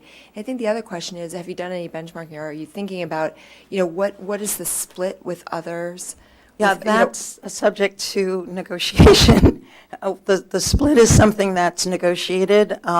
Whether we remain in the GIC is something that comes up for negotiation every several years. So we have the contract we have now. There's long-term lobbying. Sean gave us this wonderful law that was supposed to pass that was really looking good until it came up for a vote. That changed some of the rules around. That was on pension. That was for retiree health. Yeah. I mean, can I say something? Absolutely. Just to piggyback on what Lisa said, I think, and I said this to the full committee at least once, that since it is such a big piece of the budget, that it should be, I like the term daylighted, and said that this is something that the town, when the next round of negotiations is open, should look into. And getting some comparables is a great idea. That's very easy. We can certainly help you out with that, with what other communities, what their splits are. And then the issue that Janet mentioned about having the retirement, or suggesting that the retirement board look at how they prorate years of service, meaning part-time employees. If they work part-time, should they get a full year of creditable service, meaning that they reach, they vest in the system, meaning they're eligible for health insurance as a retiree. You can try to control that by some regulations that are under the control of the retirement board. So even though this body and even most of us can't do that right away, I think having those things highlighted it would be really helpful. And we plan on doing that. Yeah. Okay. Just to be clear, there are most of the things this committee can't actually do anything about. So I think all of the suggestions we have for near-term or long-term things that need to get investigated. And again, people keep using the example last time of the GIC and how that was something that required negotiation, it required difficult discussions, but it was something that the Override Study Committee last time felt was an important thing because it was a cost driver to put on the table and to investigate. So I would assume there are going to be things like that, maybe that it will come out. So I think the last question is, is there a plan to answer those questions, and any time frame for pulling together kind of a preliminary look at this? We sort of have been pulled into some of our other committees, so we would need to come together as a group and work with Peter to see if we can get some information from him. So, schedule some time that he could explain to us how the part-time works. And again, I'm not sure if that's us specifically or things that Beth is covering under the schools. So just to comment on that, I mean, one thing that we're hoping to talk to Bill and Peter about in the coming weeks is, what potential efficiencies might exist in the school budget, one of which would get to your point about part-time. So I do think that that's something that we'll look at, and maybe you and I should just chat after the meeting to see if there's specific questions that you have for us that you want us to ask. So it sounds to me, barring a meeting with Peter, that you're more or less ready to start drafting kind of your preliminary findings. Is that right? Yeah. Okay, so early January sounds more than doable, given that we've got a month away from that, to have one meeting and to draft something? Sure. I'm just trying to get a sense of timing. I think we haven't really taken a crack at beginning to draft something, but mid-January for sure. Okay. I think, could I just make an observation? In terms of the workload of the various subcommittees and task forces, I wonder, as you have your discussion, whether it might make sense for, if there is some overlap, for this committee, if they're concluding their work on other issues, to take on that part-time issue.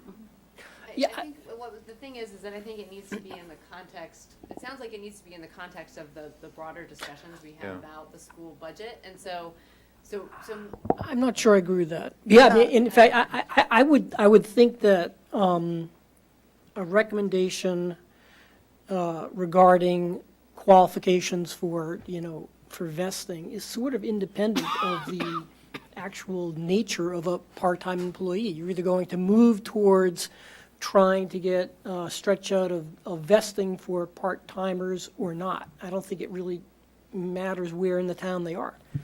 Right, so I think there are two different pieces that we're talking about. One is I think what Beth is talking about is it possible to take any people who are currently part-time and getting benefits as a result of that and combine those positions so you are paying fewer benefits for it, which is different from, I think, what you're talking about, which is what are the rules around vesting and how many years and how do you prorate it for those calculations. Yeah, So- I think they're two separate things, because I think there might be ways I don't understand at all. I have this long list that Sean provided of who's part-time, of understanding what they do, what the impact is, can it be outsourced?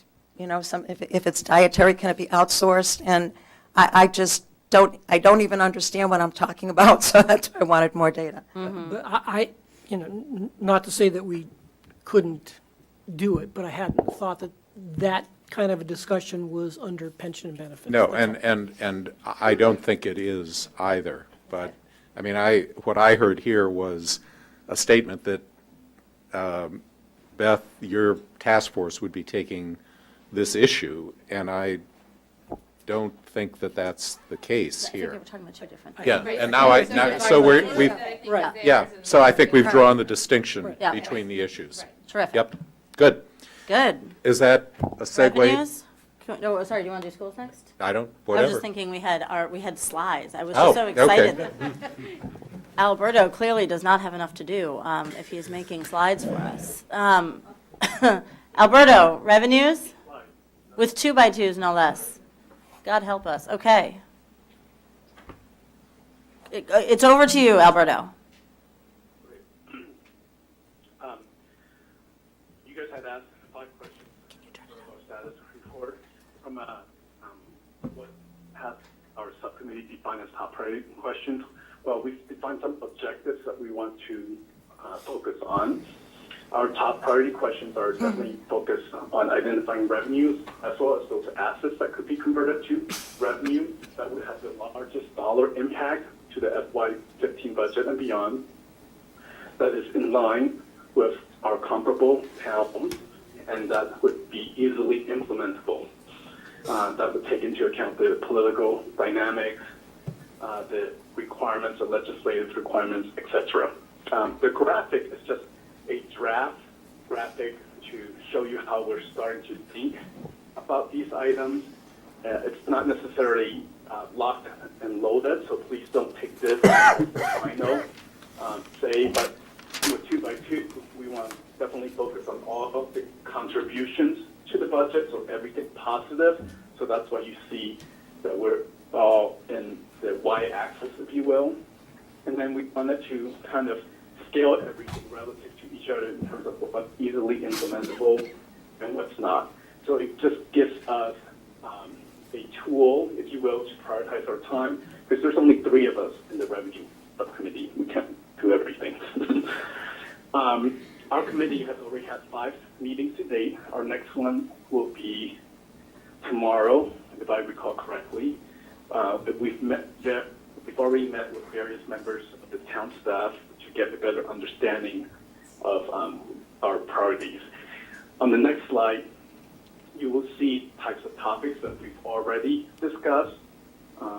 We've met with Sean, he gave us a great overview of the revenue side of the budget.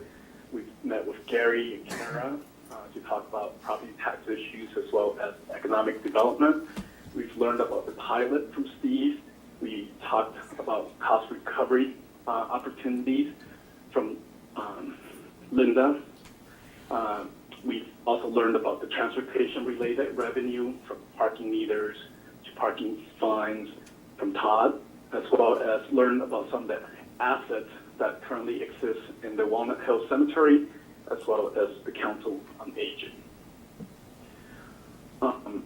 Tomorrow, we will be meeting with Chuck from the library to discuss the funding and the assets held by the library and relevant affiliations.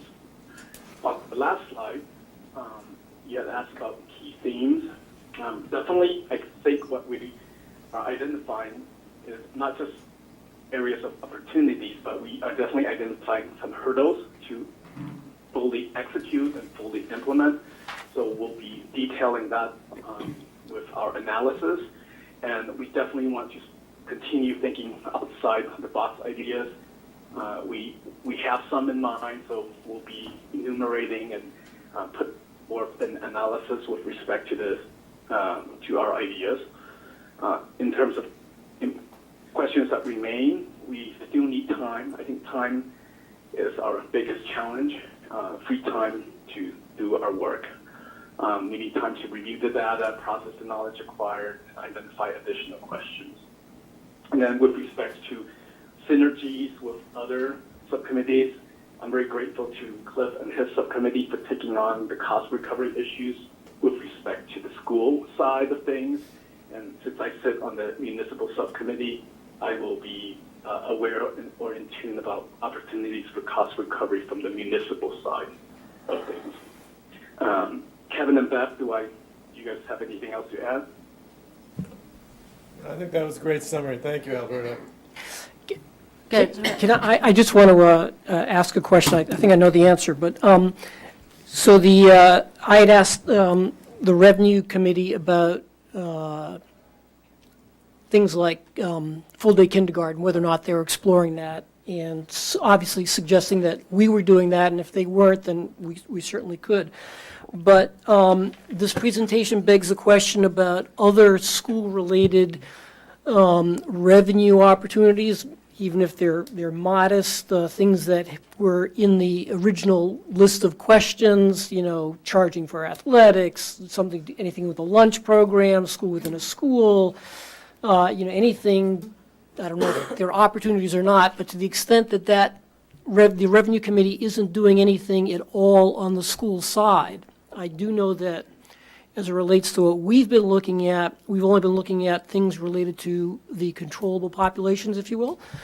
So if none of us have been focusing on those other things, that is something that collectively the schools need to figure out where we're going to do it. So Absolutely. just want to put that on the table. No, 100%. I think there are certain revolving funds that you're already focused. You're focused on early ed, you're focused on, but there are a number of other things and new opportunities. So for example, I think we talked about this earlier, we don't currently charge rental to groups to use the school buildings. A variety of groups use the school buildings. We don't charge rent. What could that look like? So there are a number of things in that bucket that are not population related, but they are schools revenue related. And so it isn't, I guess it's, we could flip a coin, but I mean, really from a workload point of view, which I think was Dick's question, I mean, where do people feel that either rests strategically or feels like it rests from a relative workload balancing point of view? I don't really care where it goes, but to the extent that we collectively are already looking at school-related things, and to the extent that philosophy comes into it as opposed to other municipal stuff, I don't see any reason why we shouldn't at least try to continue to delve into that, unless you feel differently. I agree. I mean, for the Can you use the microphone? related, for the point you make about if philosophy does come into play, like school lunch, for instance, I would imagine there would be some tension there. I do think that it makes sense for the school committee to be looking at that as opposed to the revenue committee, and I'm on both, so. So really, it should just be you. Let us know how that goes. So does it really matter which way it goes from my perspective? But then there is the question of which subcommittee or which task force within the school subcommittee. We've really, I think we're okay. In other words, I think that we have, our task force is dealing with pre-K and the possible revenue growth there, and full-day kindergarten, and also, we've talked a lot about extended day, and the vendors, and the fact that we're not charging rent, and so I think that we've got it. Yeah, well, so That piece of it. Yeah, the other programmatic, if you will, things like athletics, SWS, what have you, I don't think anyone's really given any of those any thought, other than the initial list of questions. I think we should go back to that list of questions, look at them, get other suggestions from you, and then we'll parse it out as we need to. I think the two groups are working reasonably well together, so. So maybe that's something that we should add to our agenda for Friday. Yeah, good idea. Kevin, Yeah. do you want to say something? Yeah, if that part of the conversation is done, I've been nudged to talk a little bit more about the Community Preservation Act, which was one of the items that was up on that 2x2 slide, because people may not be familiar with it.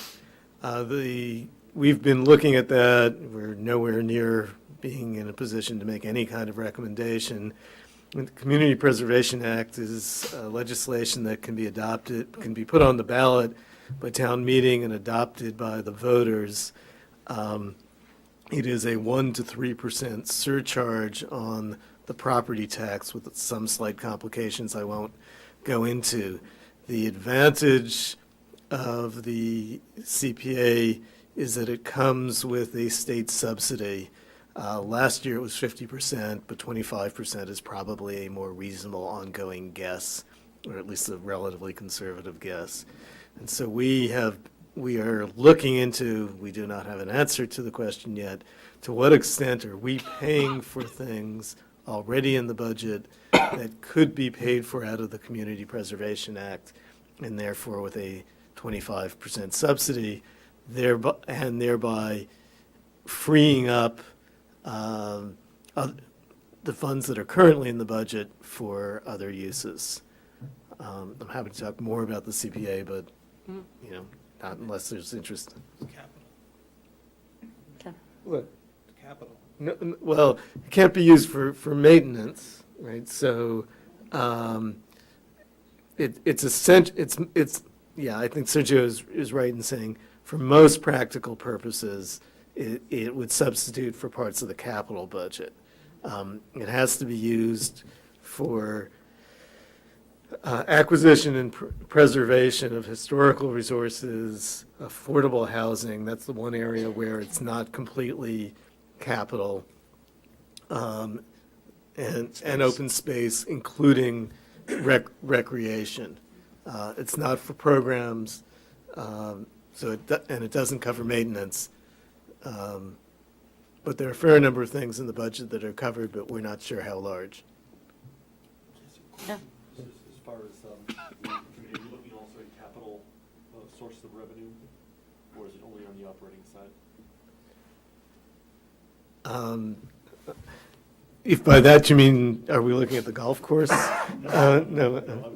There's one of the things that came up in our municipal services committee, the municipal programs committee, was that there is a planned sale of taxi medallions, which might amount to between $10 and $15 million, a one-time source of revenue. And I just don't know if that's something you guys are thinking about in terms of, should there be some thinking about the capital side?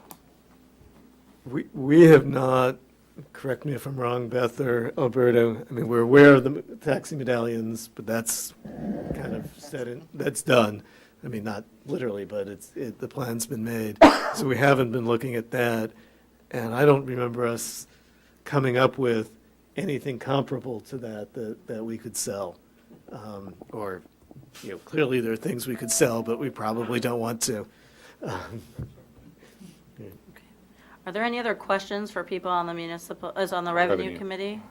We talked about schools revenue, needing a home, we talked about capital sources, anything else? Timing on a first pass at all this, and just sort of where we are? From a revenue perspective, I think we probably could start giving something to the greater OSC group in mid-January. Mm-hmm. Okay. Okay. Good. Alberto, thank you very much, and thank you. I know you do have to get off. Yes. And Thank you very much. thank All right. Thank Thank you. you.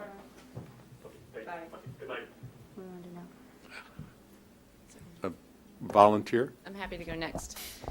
So just to remind everybody, there's actually two schools task forces. So I'm going to speak first to the school program one, and then Cliff can give an update on the special education and population one. So for the school program, we were focused primarily on what folks had called the core budget. And so what our priorities were to develop a deeper understanding of the spending proposal that you all saw a few weeks ago, and in particular, understanding the rationale behind the various targeted ratios and additional program investments that were part of that. And then also, where we're going forward now is to understand what in the proposal is highest priority and what is potentially least priority, and also understanding what the school's plan B is if no override.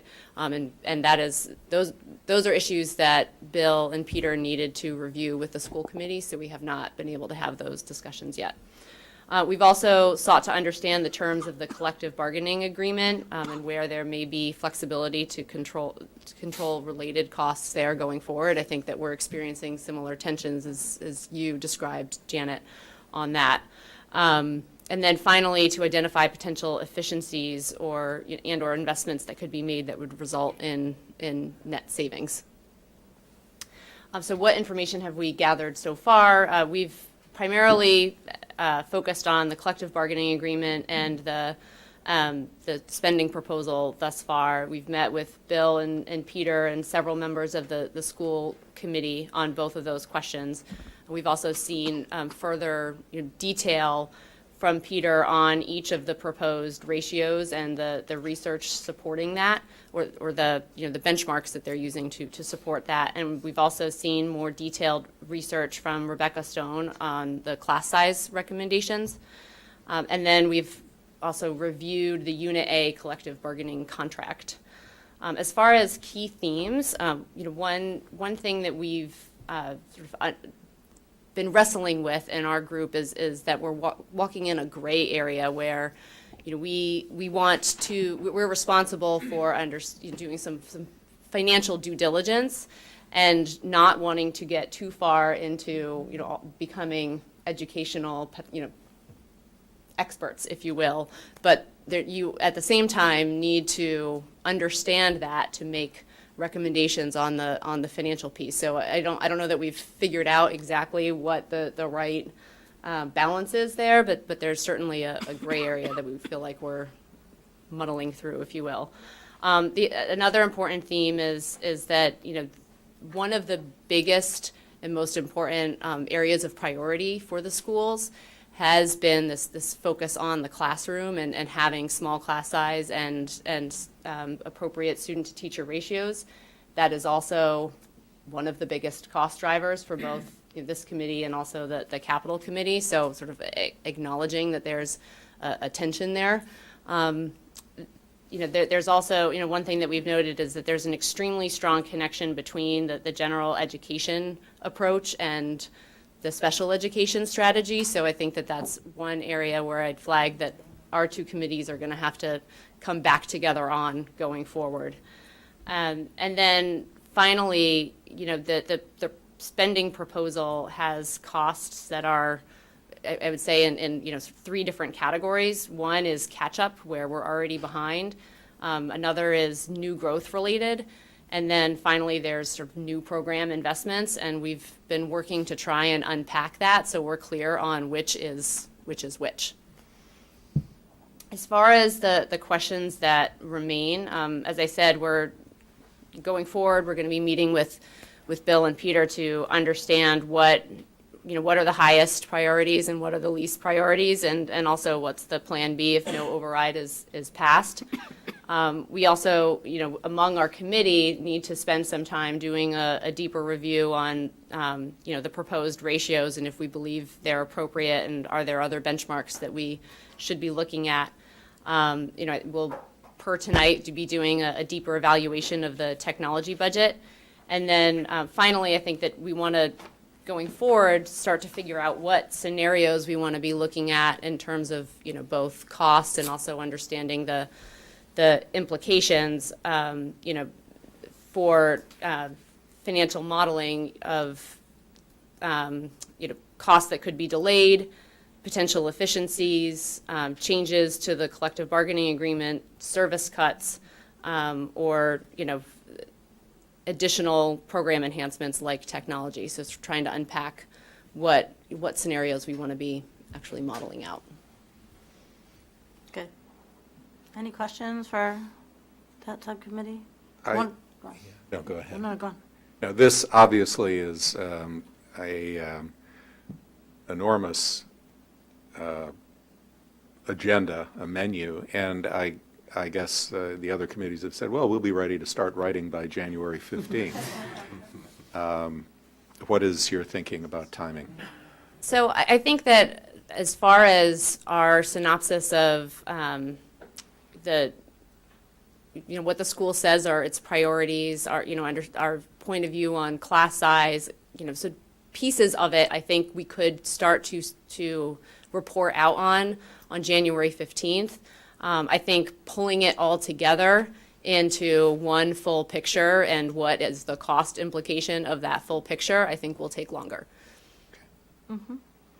One thing that came up just in the discussion, it's from 6 to 7, was it?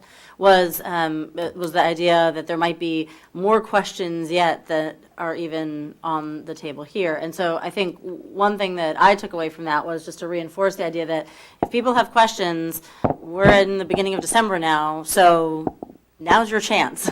Ask them, put them on the agenda. I think I personally am not interested in is a conversation at the end of January where people have all sorts of brand new questions that would have actually been really important to know at the end of December, and then we're rushing through. So I guess I would just ask, because this is such a important subcommittee, if there are things that are bugging people or that they really want to know, now is the time to put them on the table and not wait and create fire drills later on. So it doesn't have to be this particular moment in time, but if people want to reflect by email, that's okay. But just whatever is knowable now, it would be helpful. I just wanted to throw out what came up for some of the questions that we were throwing at Peter, because we also met from 6 Great. to 7. Yep. His response was, at one point, you and Dick offered us consultants because we're asking for benchmarking questions.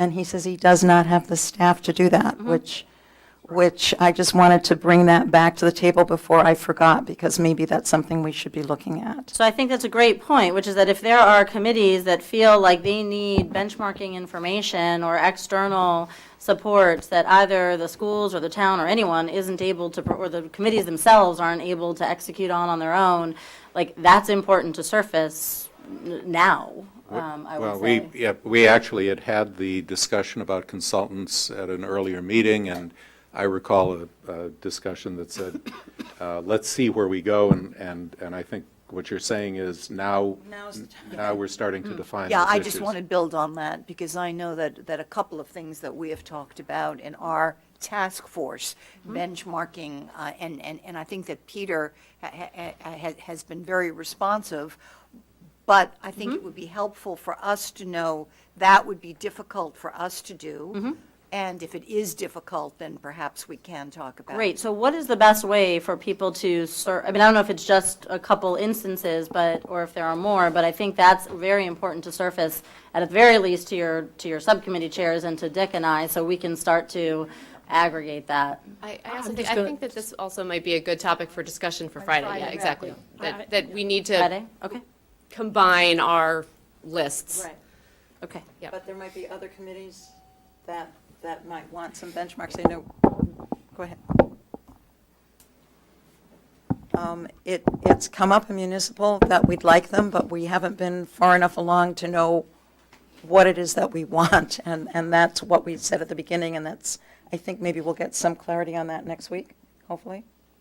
We'll see. I think on this note, one thing that might be helpful for the whole committee to discuss or be on the same page is who are we benchmarking against? Because we have done some benchmarking in the revenue committee, which has been much more straightforward.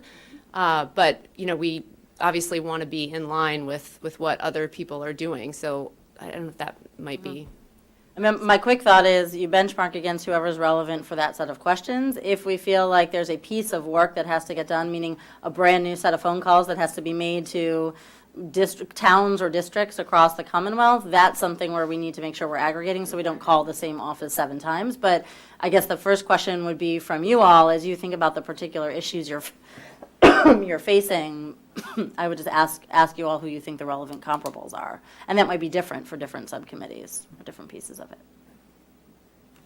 I mean, Beth did a really great job putting together a list of previous communities that have been used for benchmarking, and it was like 27 or something.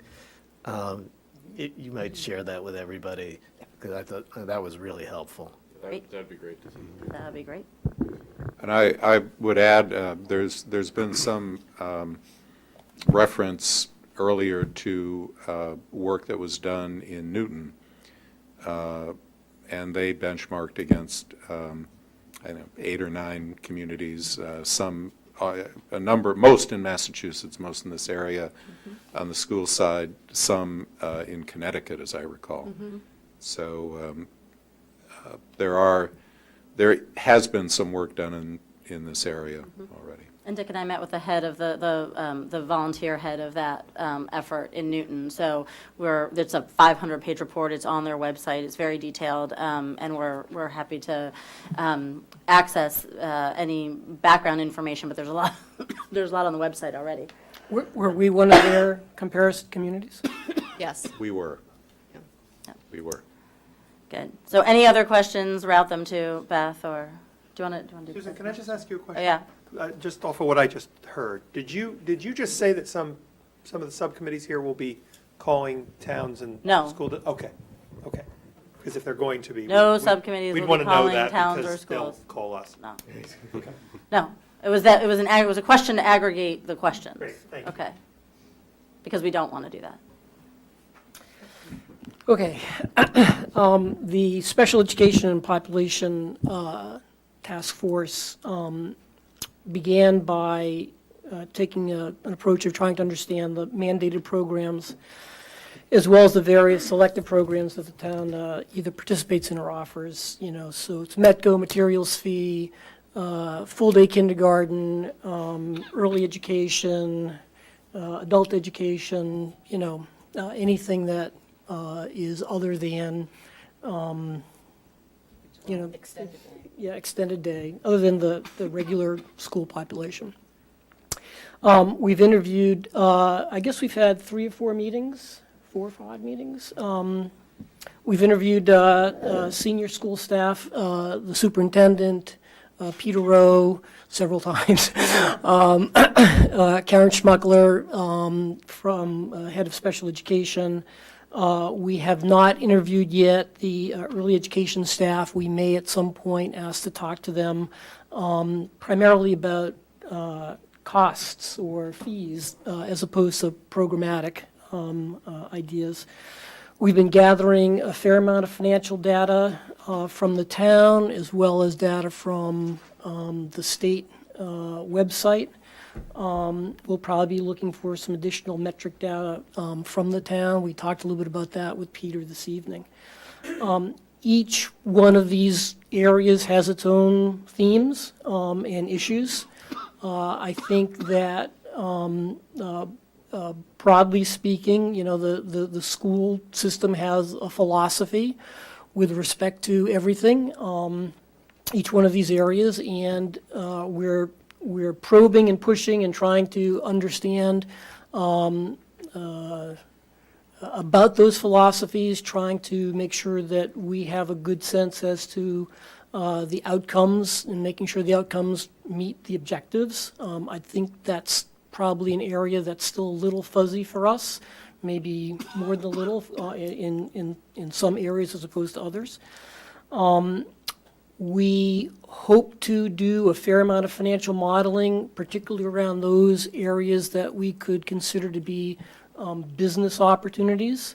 They may make sense, they may not make sense, they may make financial sense but not philosophical sense at the end of the day, but we really do want to go through the process that will include looking at full-day kindergarten, charging for full-day kindergarten.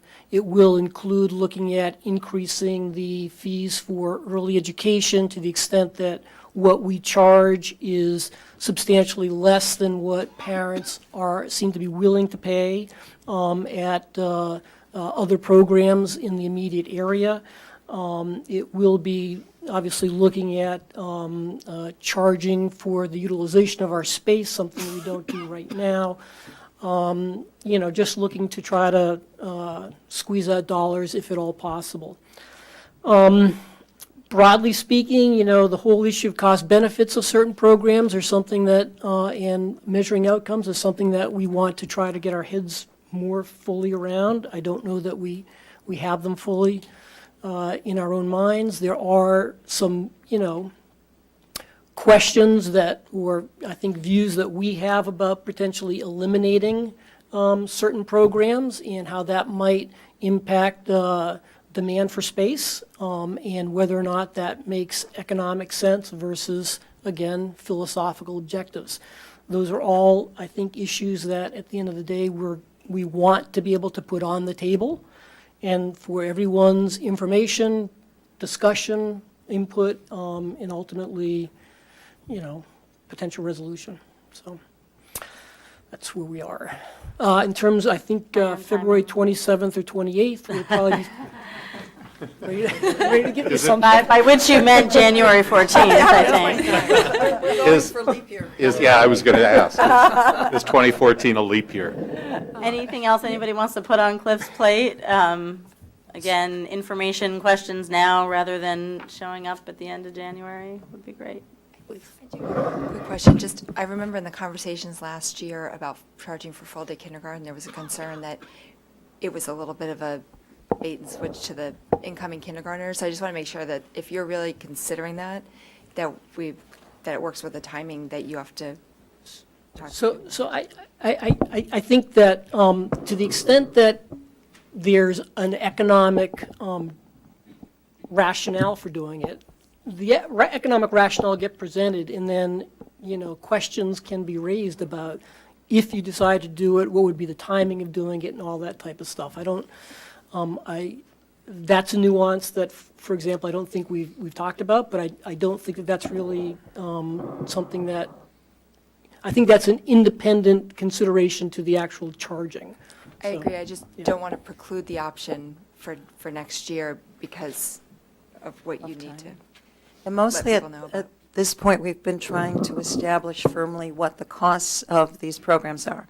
So we spent a lot of time talking about MECO costs, about materials fee costs, if you could separate things out, about special ed, which there doesn't seem to be much because it's a mandated program, but just to get a good sense of these populations, what they mean to the school in terms of cost, especially if you're talking about building lots of space, and we have roughly 2 kindergartens of non-Brookline students coming in every year with programs.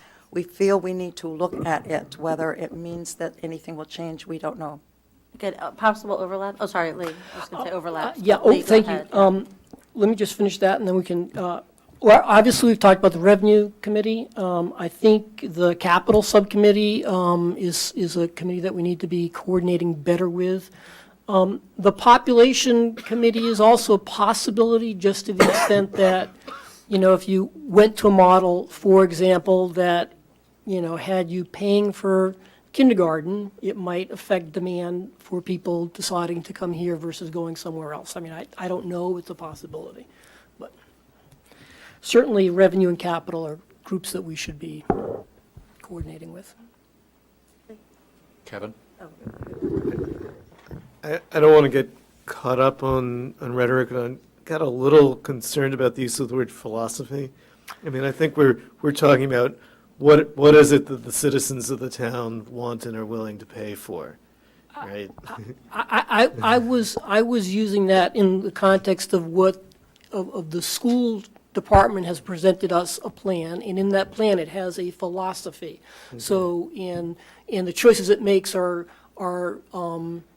with that philosophy in mind. That's the use of the term. Okay, I just wanted to make sure I understood, maybe I did misunderstand. If you talk about, should we have a larger or smaller class size, right? You're talking about, there are clear costs, right?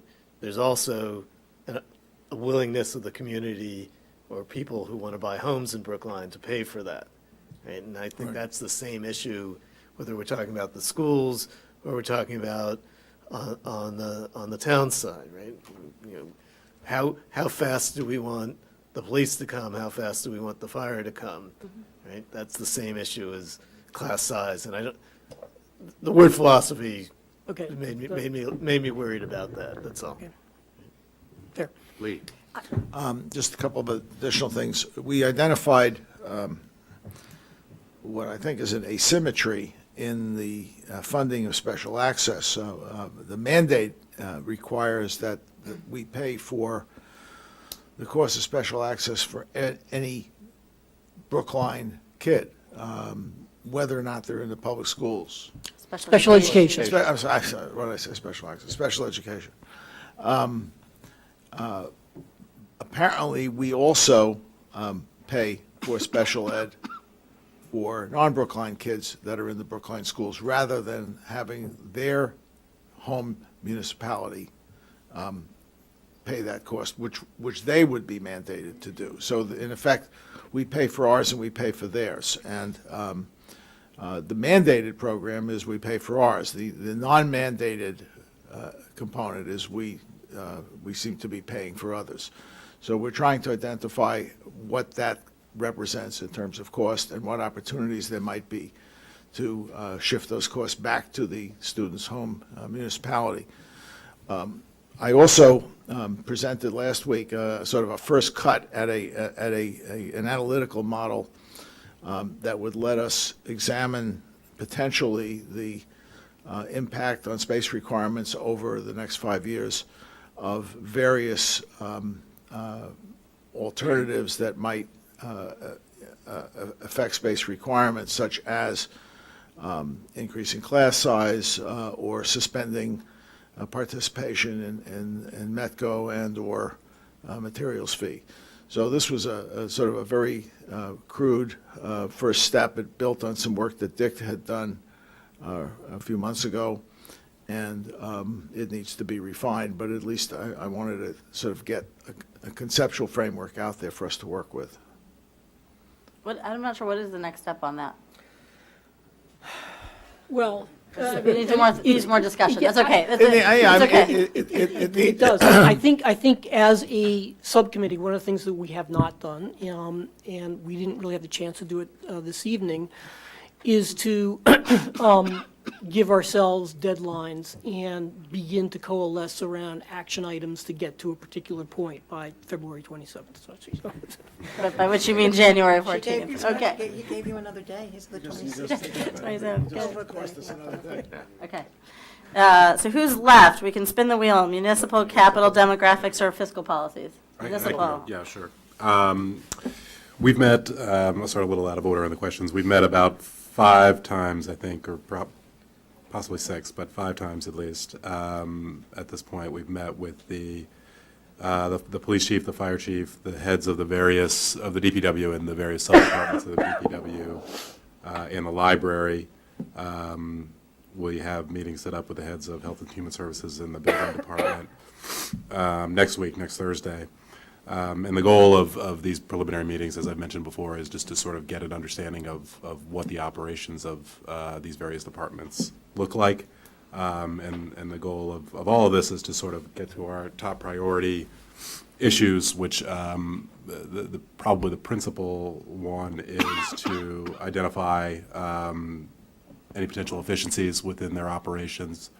And I think there's sort of 2 ways that we're looking at that. One is piggybacking off the prior efficiency report that was done, or efficiency study that was done a few years ago, and determining whether any of the recommendations in there that weren't or haven't been implemented should be implemented, and then identifying any new efficiencies. I think the former is easier. The latter is somewhat challenging in the sense that we're talking about a very disparate group of activities with very sort of unique operational needs, and having us understand where an efficiency might be within any particular department or sub-department is difficult because of that.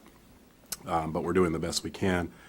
The other aspect of beyond efficiencies is a question of service cuts, which is the other thing that we can consider. I think there's, for obvious reasons, there may be less of an appetite among the subcommittee to talk about that. I think, Kevin, it speaks to your point about philosophy to some degree, but it is something that we're also taking a look at and continuing to sort of refine our thoughts on that. The key themes that we have sort of been hearing in terms of from the department heads is that they're all very efficient and very lean. So there really isn't a lot of direction to go any further in terms of cuts, and I guess we shouldn't be shocked at those sorts of answers, but it does make our job a little bit challenging. It is a difficult analysis because of how broad the area is, and we're still sort of getting our heads around where we want to go. I think after next week we'll probably be done with our kind of dog and pony show aspect of this, and really be getting into the nitty-gritty of where we want to be in terms of next step questions. We have a sort of a loose sense of where we want to go, but I think we need to refine that a bit more. And in the weeks that follow, probably have some folks back to talk in greater detail about, what kinds of efficiencies or possibly service cuts might be appropriate,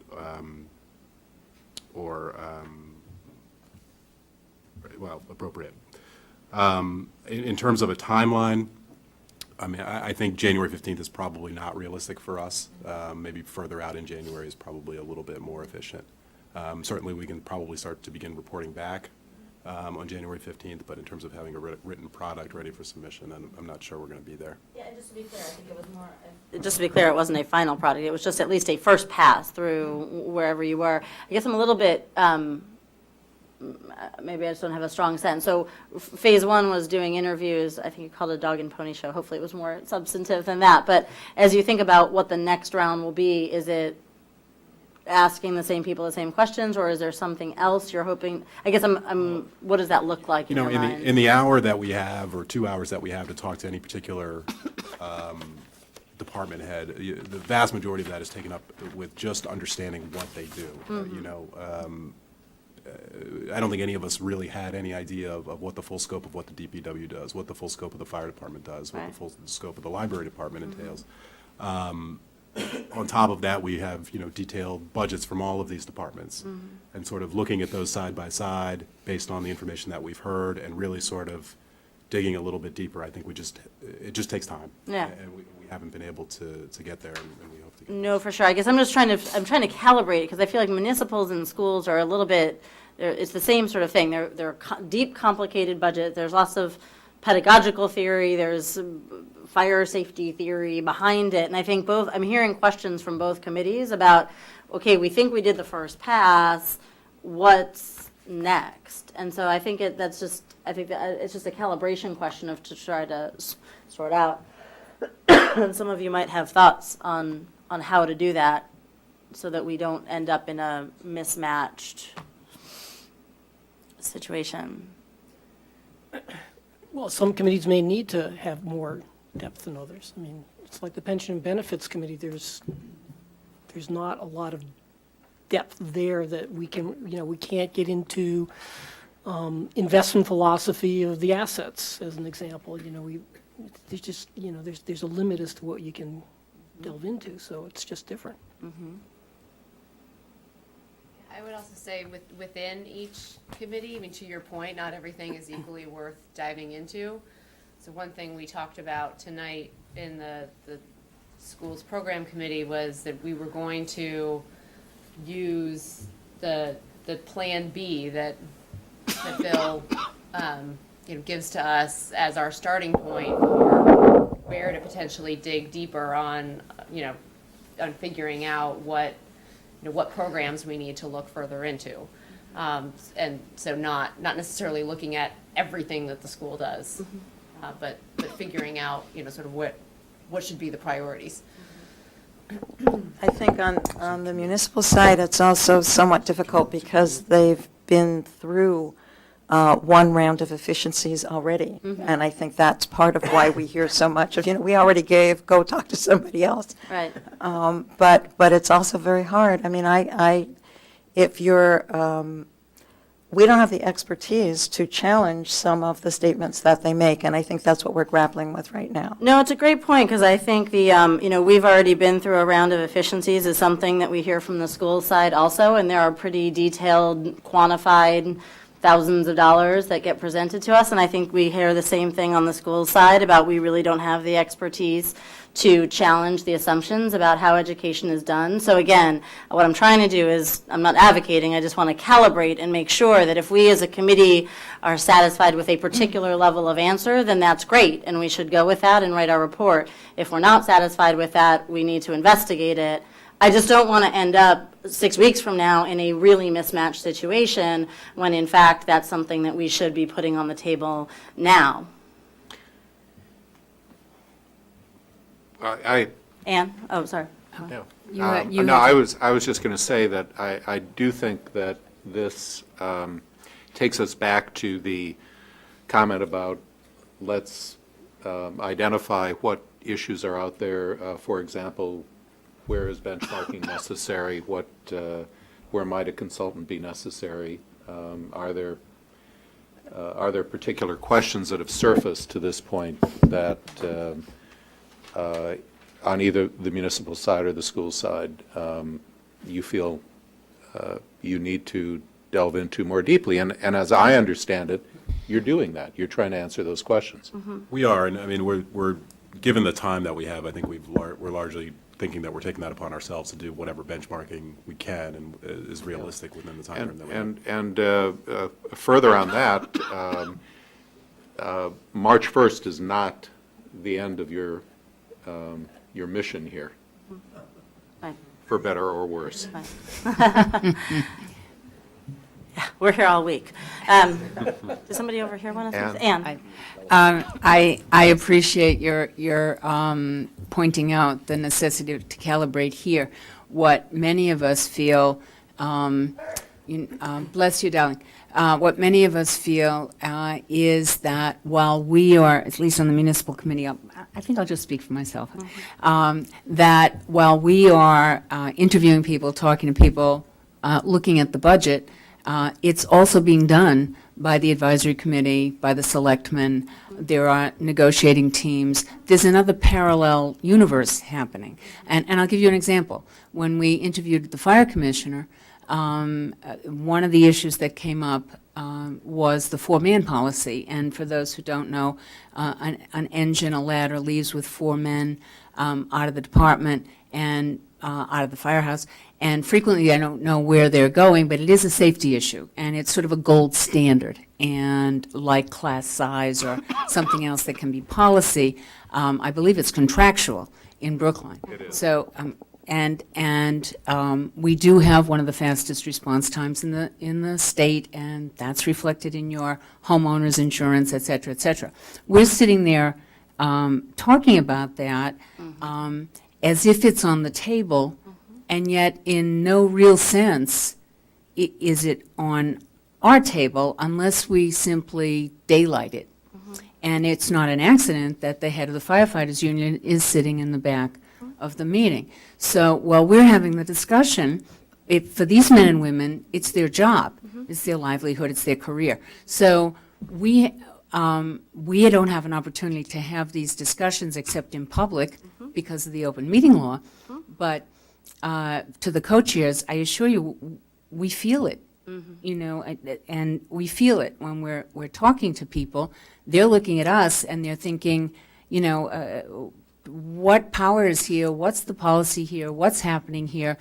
And we can't really have that we can't have the discussion. And once again, I would say that the parallel on the school side is that instead of having an advisory committee, there's a finance committee. Instead of having, as a board of selectmen, the one that you sat on, the schools committee. I mean, there are parallel, I mean, we have the school union president in the back of the room in all of the school meetings, as she was here at 6 o'clock this evening, taking copious notes. And so I think that I appreciate every single thing you're saying, and I think it's 100% true, and it's true on both sides. Okay, I have a suggestion. I'll just put it Great. out there, people can, and that is, I think it's a good idea for the committee, and this is probably the chairs, to get in front of this.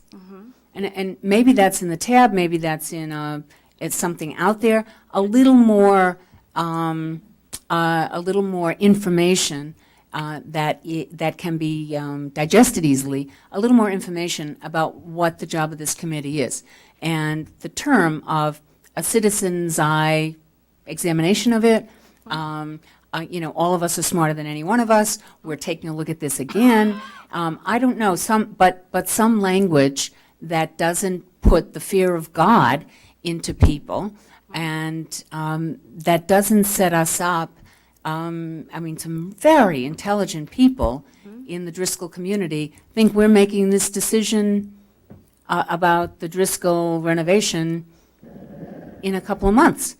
Now, you can try to inform people one at a time, but I think we need to get out front, and I know you have, but I'm thinking maybe you have to again. That's just a suggestion, maybe, Jim. Okay, good. Jim? If it's green. Take another one. Here, right here. I actually find the efficiency report extremely helpful as a guide. It actually, you can see where efficiencies have been implemented, where they haven't been.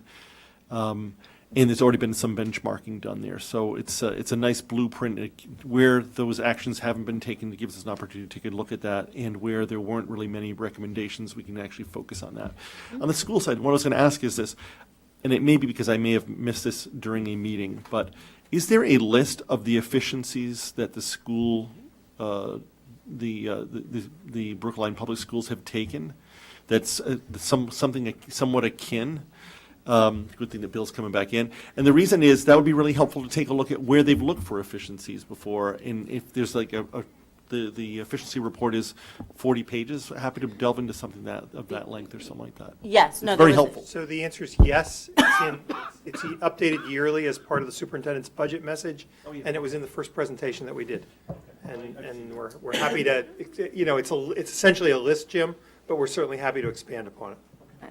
Good. Was there somebody, Kevin or Sergio? Did one of you want to? I think that there is one other question which we may want to consider, and it simply goes to at the very heart of what brings us sitting here around the table. The town of Brookline has for many years assumed that a group of citizen volunteers are in fact capable of solving complicated problems. And it may just be that this one doesn't fit that category. In other words, the dilemmas that I'm beginning to hear, and which I think will not get simpler, may in fact point to the question, why are we as a community always making that assumption that we're smart enough as a group of disparate individuals to come together and actually look at and solve this kind of an issue? The advantage of a consultant is that they may not need to operate in the same strictures that we have, and they bring to the table a particular set of knowledges that we may not have. The quality of our answer may not be the right one. Sorry to be grim. No, you enjoy it. Very good. Okay. Anything else on this topic? You have the floor. How about a quick tour of demographics? Okay, I'm chair. Oh, sorry, I thought that was That's all right. Sergio. Okay. That's all right. It is getting late, and I know that you're going to want a lot of questions back. So I'll try to give the elevator view. We want to thank Peter Rowe and Jed Fehrenbach and Linda Pelkey and Gary McCabe, and Lee interviewed Pat Ward for all of their time in their interviews. We've met 5 times.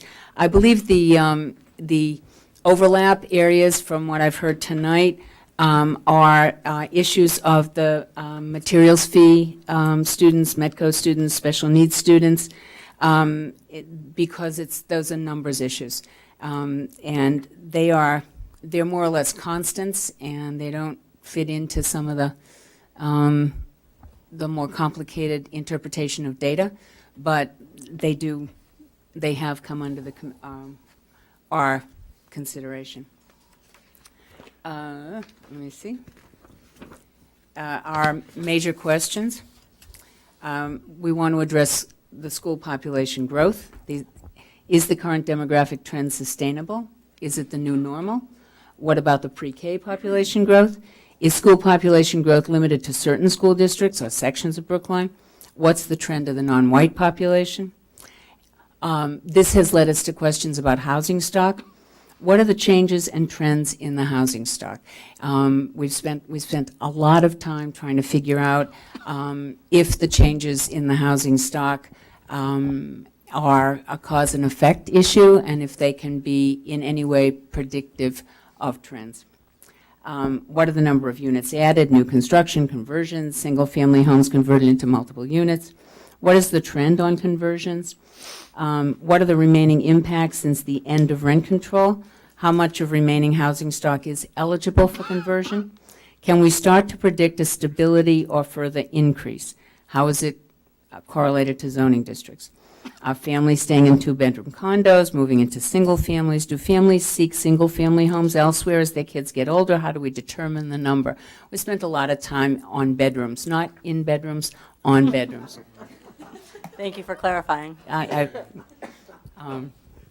Okay. We took a look at existing expert reports, the high school report, the MGT report.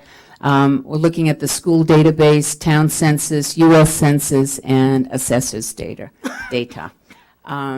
What are the data assumptions and analysis underlying the various projects, projections? One of the real problems we have, and I think we still have, and my colleagues can answer that, is the uncertainty of the data and the predictions. Why are the experts' methodology valid? And then who's relying on these reports, and how are they relying on it, especially if it's not valid? I think I referred to some of the overlap areas, and I think that will probably do it and open it up to questions. We don't consider ourselves the sine qua non, but we do sort of think of ourselves as the first move, because if we can figure out where the children are coming and are they staying, then some of you may help what we're doing with it. Is there any sense of timing in terms of a first readout? I think we'll be ready tomorrow afternoon, maybe 2, maybe 3. Now, I think we're looking for response from the MGT principals, and we're also, Mr. Fehrenbach spent time with Mr. Gore, his counterpart in the school department, who was also very helpful. I think you don't look for us until February. That's my guess, but I'll let that go. And my only comment to my excellent colleague on the demographics committee. The pessimist says the glass is half full, and the optimist, right, half full, the pessimist half empty. And Sergio always says, wrong size glass. So I've been on a steep learning curve doing it. But I think he's talking about having a consultant. And the only thing I have to say about my experience in Brookline is, we can bring in a consultant, and then we have exactly this kind of committee judging the consultant. So at any rate, that's where. So Lee and Sergio, if you have anything to add to that, and then open to questions. Which is exactly what's happening with the MGT report. Yeah, and that's what I was going to say. You know, what we've determined is that 85% of the weight in the MGT forecast is premised on this notion that the cohort size remains constant over time. And so that they look at recent growth in kindergarten populations and then project that forward, giving it 85% of the weight. Now, this is a conjecture, because even if the historical data would tend to bear that out during a period of relatively steady state population, it's not clear that can be extrapolated automatically to a period of rapid growth. And what we're trying to do, I think, is to see if we can't find other means of validating or invalidating that assumption. I sort of echo Ann's point about consultants. I mean, I've been in the consulting business for 40 years, and there's a story about two guys that are up in a balloon and they're lost, and they yell down to see somebody on the ground. They say, "Hey, can you tell us where we are?" And the guy on the ground says, "Oh, you're about 60 feet up in a balloon," and he then walks away. First guy says to the second guy, "He must be a consultant. The information he gave us is completely accurate and totally useless." So, I would be concerned. I think that if we need expertise, we have to define exactly what we're looking for and have a consultant help us with specifics. I don't want to I would not support just hiring another equivalent of MGT to come up with an alternate, because I think we'll be back in the same place. Okay, so that puts the burden on anybody who wants a consultant to make it somebody that Sergio will not automatically hate, number one, and number two, that actually has relevant expertise to be helpful, accurate, and useful. The only thing I would add is that I think that it's fair to say that we find ourselves again around this table really because of two documents. One was the 2008-9 and then updated 2011-12 MGT report that we were just referring to. And the other is that during the B-Space process, HMFH was asked to do a town-wide evaluation of the facilities at the K-8 sites. And those two documents were, I think, both done in MGT's case without good underpinning, and in the case of HMFH on a very accelerated schedule. And so we are moving forward on the basis of B-Space recommendations to the school committee and school committee votes based on those two documents, looking at, pick a number, but is it $100 million? Is it $250 million set of issues? So some further vetting, which I don't think this body is going to do, and that's what leads me to say we may need to hire some consultants, seems in order. Anything else on this? Because it's a good segue to capital. Is that the last committee? I don't. Do we have the fiscal report? Yeah. Good. All right. So the capital subcommittee has met 4 times, and our primary questions really are teasing out the financial implications of the choices and the recommendations that have been made regarding capital investments from the B-Space project and from others. Also, making sure we have a good handle on the capital costs that are recommended, what the assumptions are behind them, just really probing those and making sure that we're on a firm cost foundation. We've also been looking at sort of the strategies of funding and timing related to devotion school and the CIP. We've been looking at the MSBA process and what's the assumptions and constraints and drivers associated with that process, and how does that impact timing and sequencing and all that. We're digging into the B-Space and HMFH and school committee work that was done through the B-Space process this summer and last spring. We're also looking at the operating costs, and this is an overlap issue, but the operating costs associated with the capital decisions. And again, all of this is sort of cascading from demographics down to capital, down to operations. We're talking with the town about the execution of the capital program. And again, this is one of those, depending on which assumptions you're making, but what happens when you are constructing devotion and a K-8 solution and BHS, and how does that work and who does that impact? And again, the locations for students. So far, we have met with Peter Rowe and with Bill Lupini.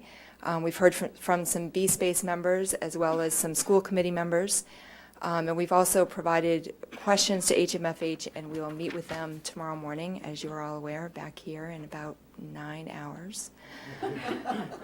Everybody is welcome to attend. I do think we have a very robust schedule, or a robust agenda with them tomorrow, and so we want to make sure we get through. They have a presentation that they'll be providing, and then I'm sure we'll have follow-up questions. We'll want to keep that meeting tight tomorrow, but I hope to see many of these faces so that we all hear this information real time. The key themes that we've been hearing is, we've been hearing that devotion is pretty far along in the process, but that the others, the high school and the K-8 solution are a bit works in progress, and we're trying to get a handle on that to understand what can we know now and what are we going to be able to know in the future, and to Sergio's point, what do we need other process or other assistance to understand in the future. And then we are getting a better understanding that there are sort of financial strategic decisions to be made in terms of how you approach devotion, et cetera. So our questions still to remain are, tomorrow with HMFH, we'll get the answers to some of our questions. Mostly they'll be the factual questions, the assumptions that they were working from and the conclusions they got to. But we'll probably need to circle back to understand some of the overlays that came out of the B-Space process. So we've gotten some of that early on from school committee members, from B-Space members, but we may want to circle back and have those conversations again to just understand what decisions live with what process. And then we need to coordinate with a lot of the other subcommittees. And I just want to say a couple of them.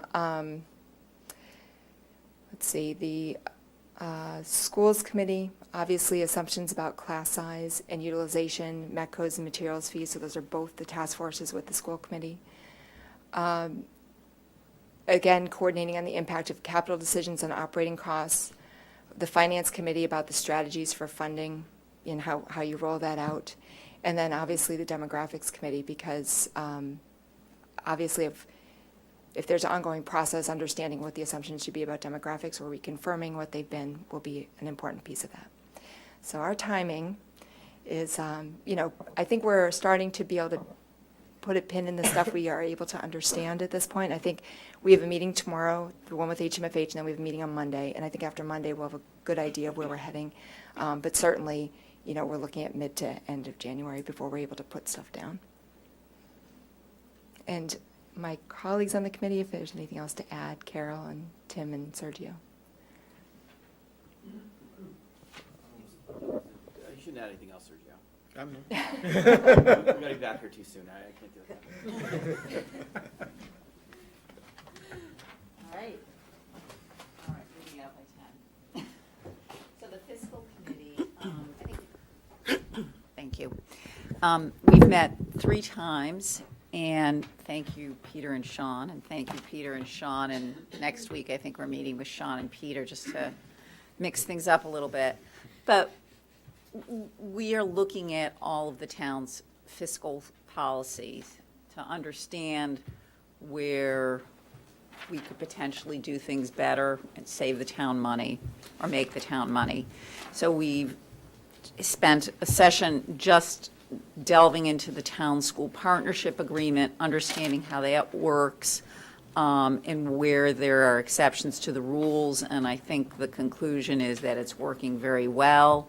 There's some occasional deviations, but nothing major. and that the major issue is that the school department's running a structural deficit in large part or totally due to the steps and lanes structure of its contracts. We've spent time looking at the CIP and discussing how that impacts the rest of the town budget and whether or not changes in how we view the CIP can free up money for other parts of the budget. We've started to talk about the town's use of debt and how those policies or approaches can potentially, again, free up more cash. And our next meeting, which I guess is Tuesday, I think, is going to be looking more in depth at our debt policies, particularly level principal versus level debt service payments. We've spent time understanding, we've gone to the pensions and benefits meetings to understand those huge unfunded liabilities, and obviously that's a big focus of our concerns. As far as overlaps, it'll be with the capital committee. We've already had some with pension and benefits.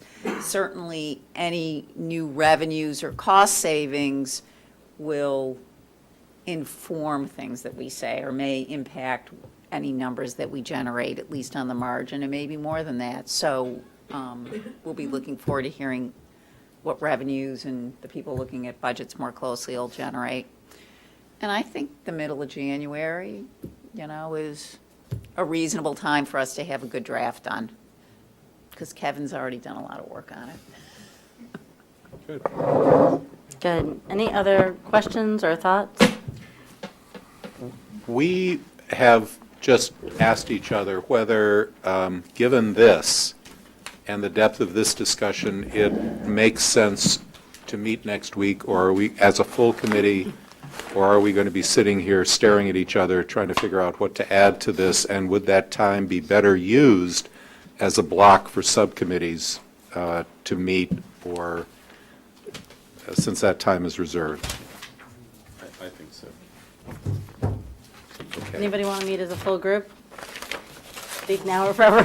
No. Okay. No. I mean, look, this is all really important. All joking aside, right, there's a tremendous amount of work that has to happen. And on some committees more than others, and the outcomes of this work are very, very important, and we're all laser focused on that. And so I think that if there are places where the subcommittees feel like they need input or they need somebody to help them step on the gas, come talk to Dick and I so that we can help remove roadblocks where needed. If you're feeling like you're anxious about someone else's committee, let us know. We'll try to work on that too. If you have questions, get them to those subcommittee chairs. But again, we're kind of in the beginning of December, and there's a good chunk of time between now and the holidays, a good 2.5, 3 weeks. So we just want to make sure 2.5, 3 weeks. Chad. Meeting. Yeah. Well, just before we adjourn, can you just clarify where we are in the response to the large number of concerned Driscoll parents? I know you said you were going to respond, but I don't know. I'd love to know sort of where things are, because I feel a little awkward not responding at all if we're not getting there. Susan and I actually will respond. We've done a response.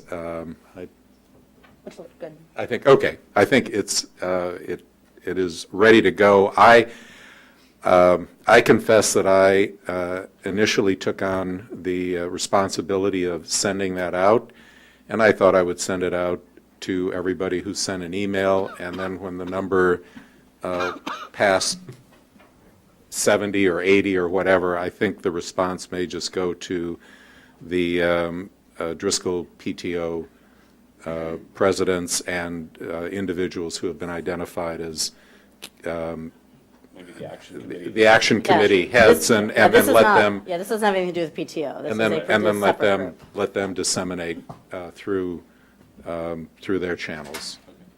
Yeah. There were some people who sent individual responses, and about, my count, 2/3 to 3/4 cut and pasted something, and about 1/3 to 1/4 actually wrote their own emails. So, I mean, the bottom line is that, it's what we've talked about all along. We're not contemplating, well, while we're expressly contemplating an operating override or implications for FY15 as an operating budget, we're not looking at a Driscoll debt exclusion or a devotion debt exclusion or any other debt exclusions for the May of 14 ballot. And so it's helpful input. It's good to hear. It's not really where we are in the process. That said, discussions that are happening here will impact on that and other projects. And so you have to both, be very clear and tangible about the data we have and where we are in the process, and also kind of keep your eye on the big picture. So there's not a one-year solution to it, and also not everything for the next 10 years is 100% knowable at this point in time. So it's living with a little bit of ambiguity, which is how public processes like this work. And so it's essentially saying that. And the response addresses some misunderstandings about what the prior votes have been, and makes clear that the role of this committee is really an independent set of eyes, and that the B-Space and school committee votes are the starting points for this committee's work, but that we are charged really with looking at these issues independently, and once we finish our work, it will ultimately, insofar as there is an override or overrides or debt exclusions, they will get on the ballot through a vote of the Board of Selectmen, and then ultimately be determined by the voters. Yeah, So that is. I think somewhere north of 80 to 90% of the emails contain factual inaccuracies about what votes were, or what was a recommendation, what was a vote, and so we tried to clear that up a little bit as well. Great. So you've heard the essence of the response, and that will be going out in writing. Great, thank you. We'll CC everybody. Well, absolutely. Thank you. Thank you all very much.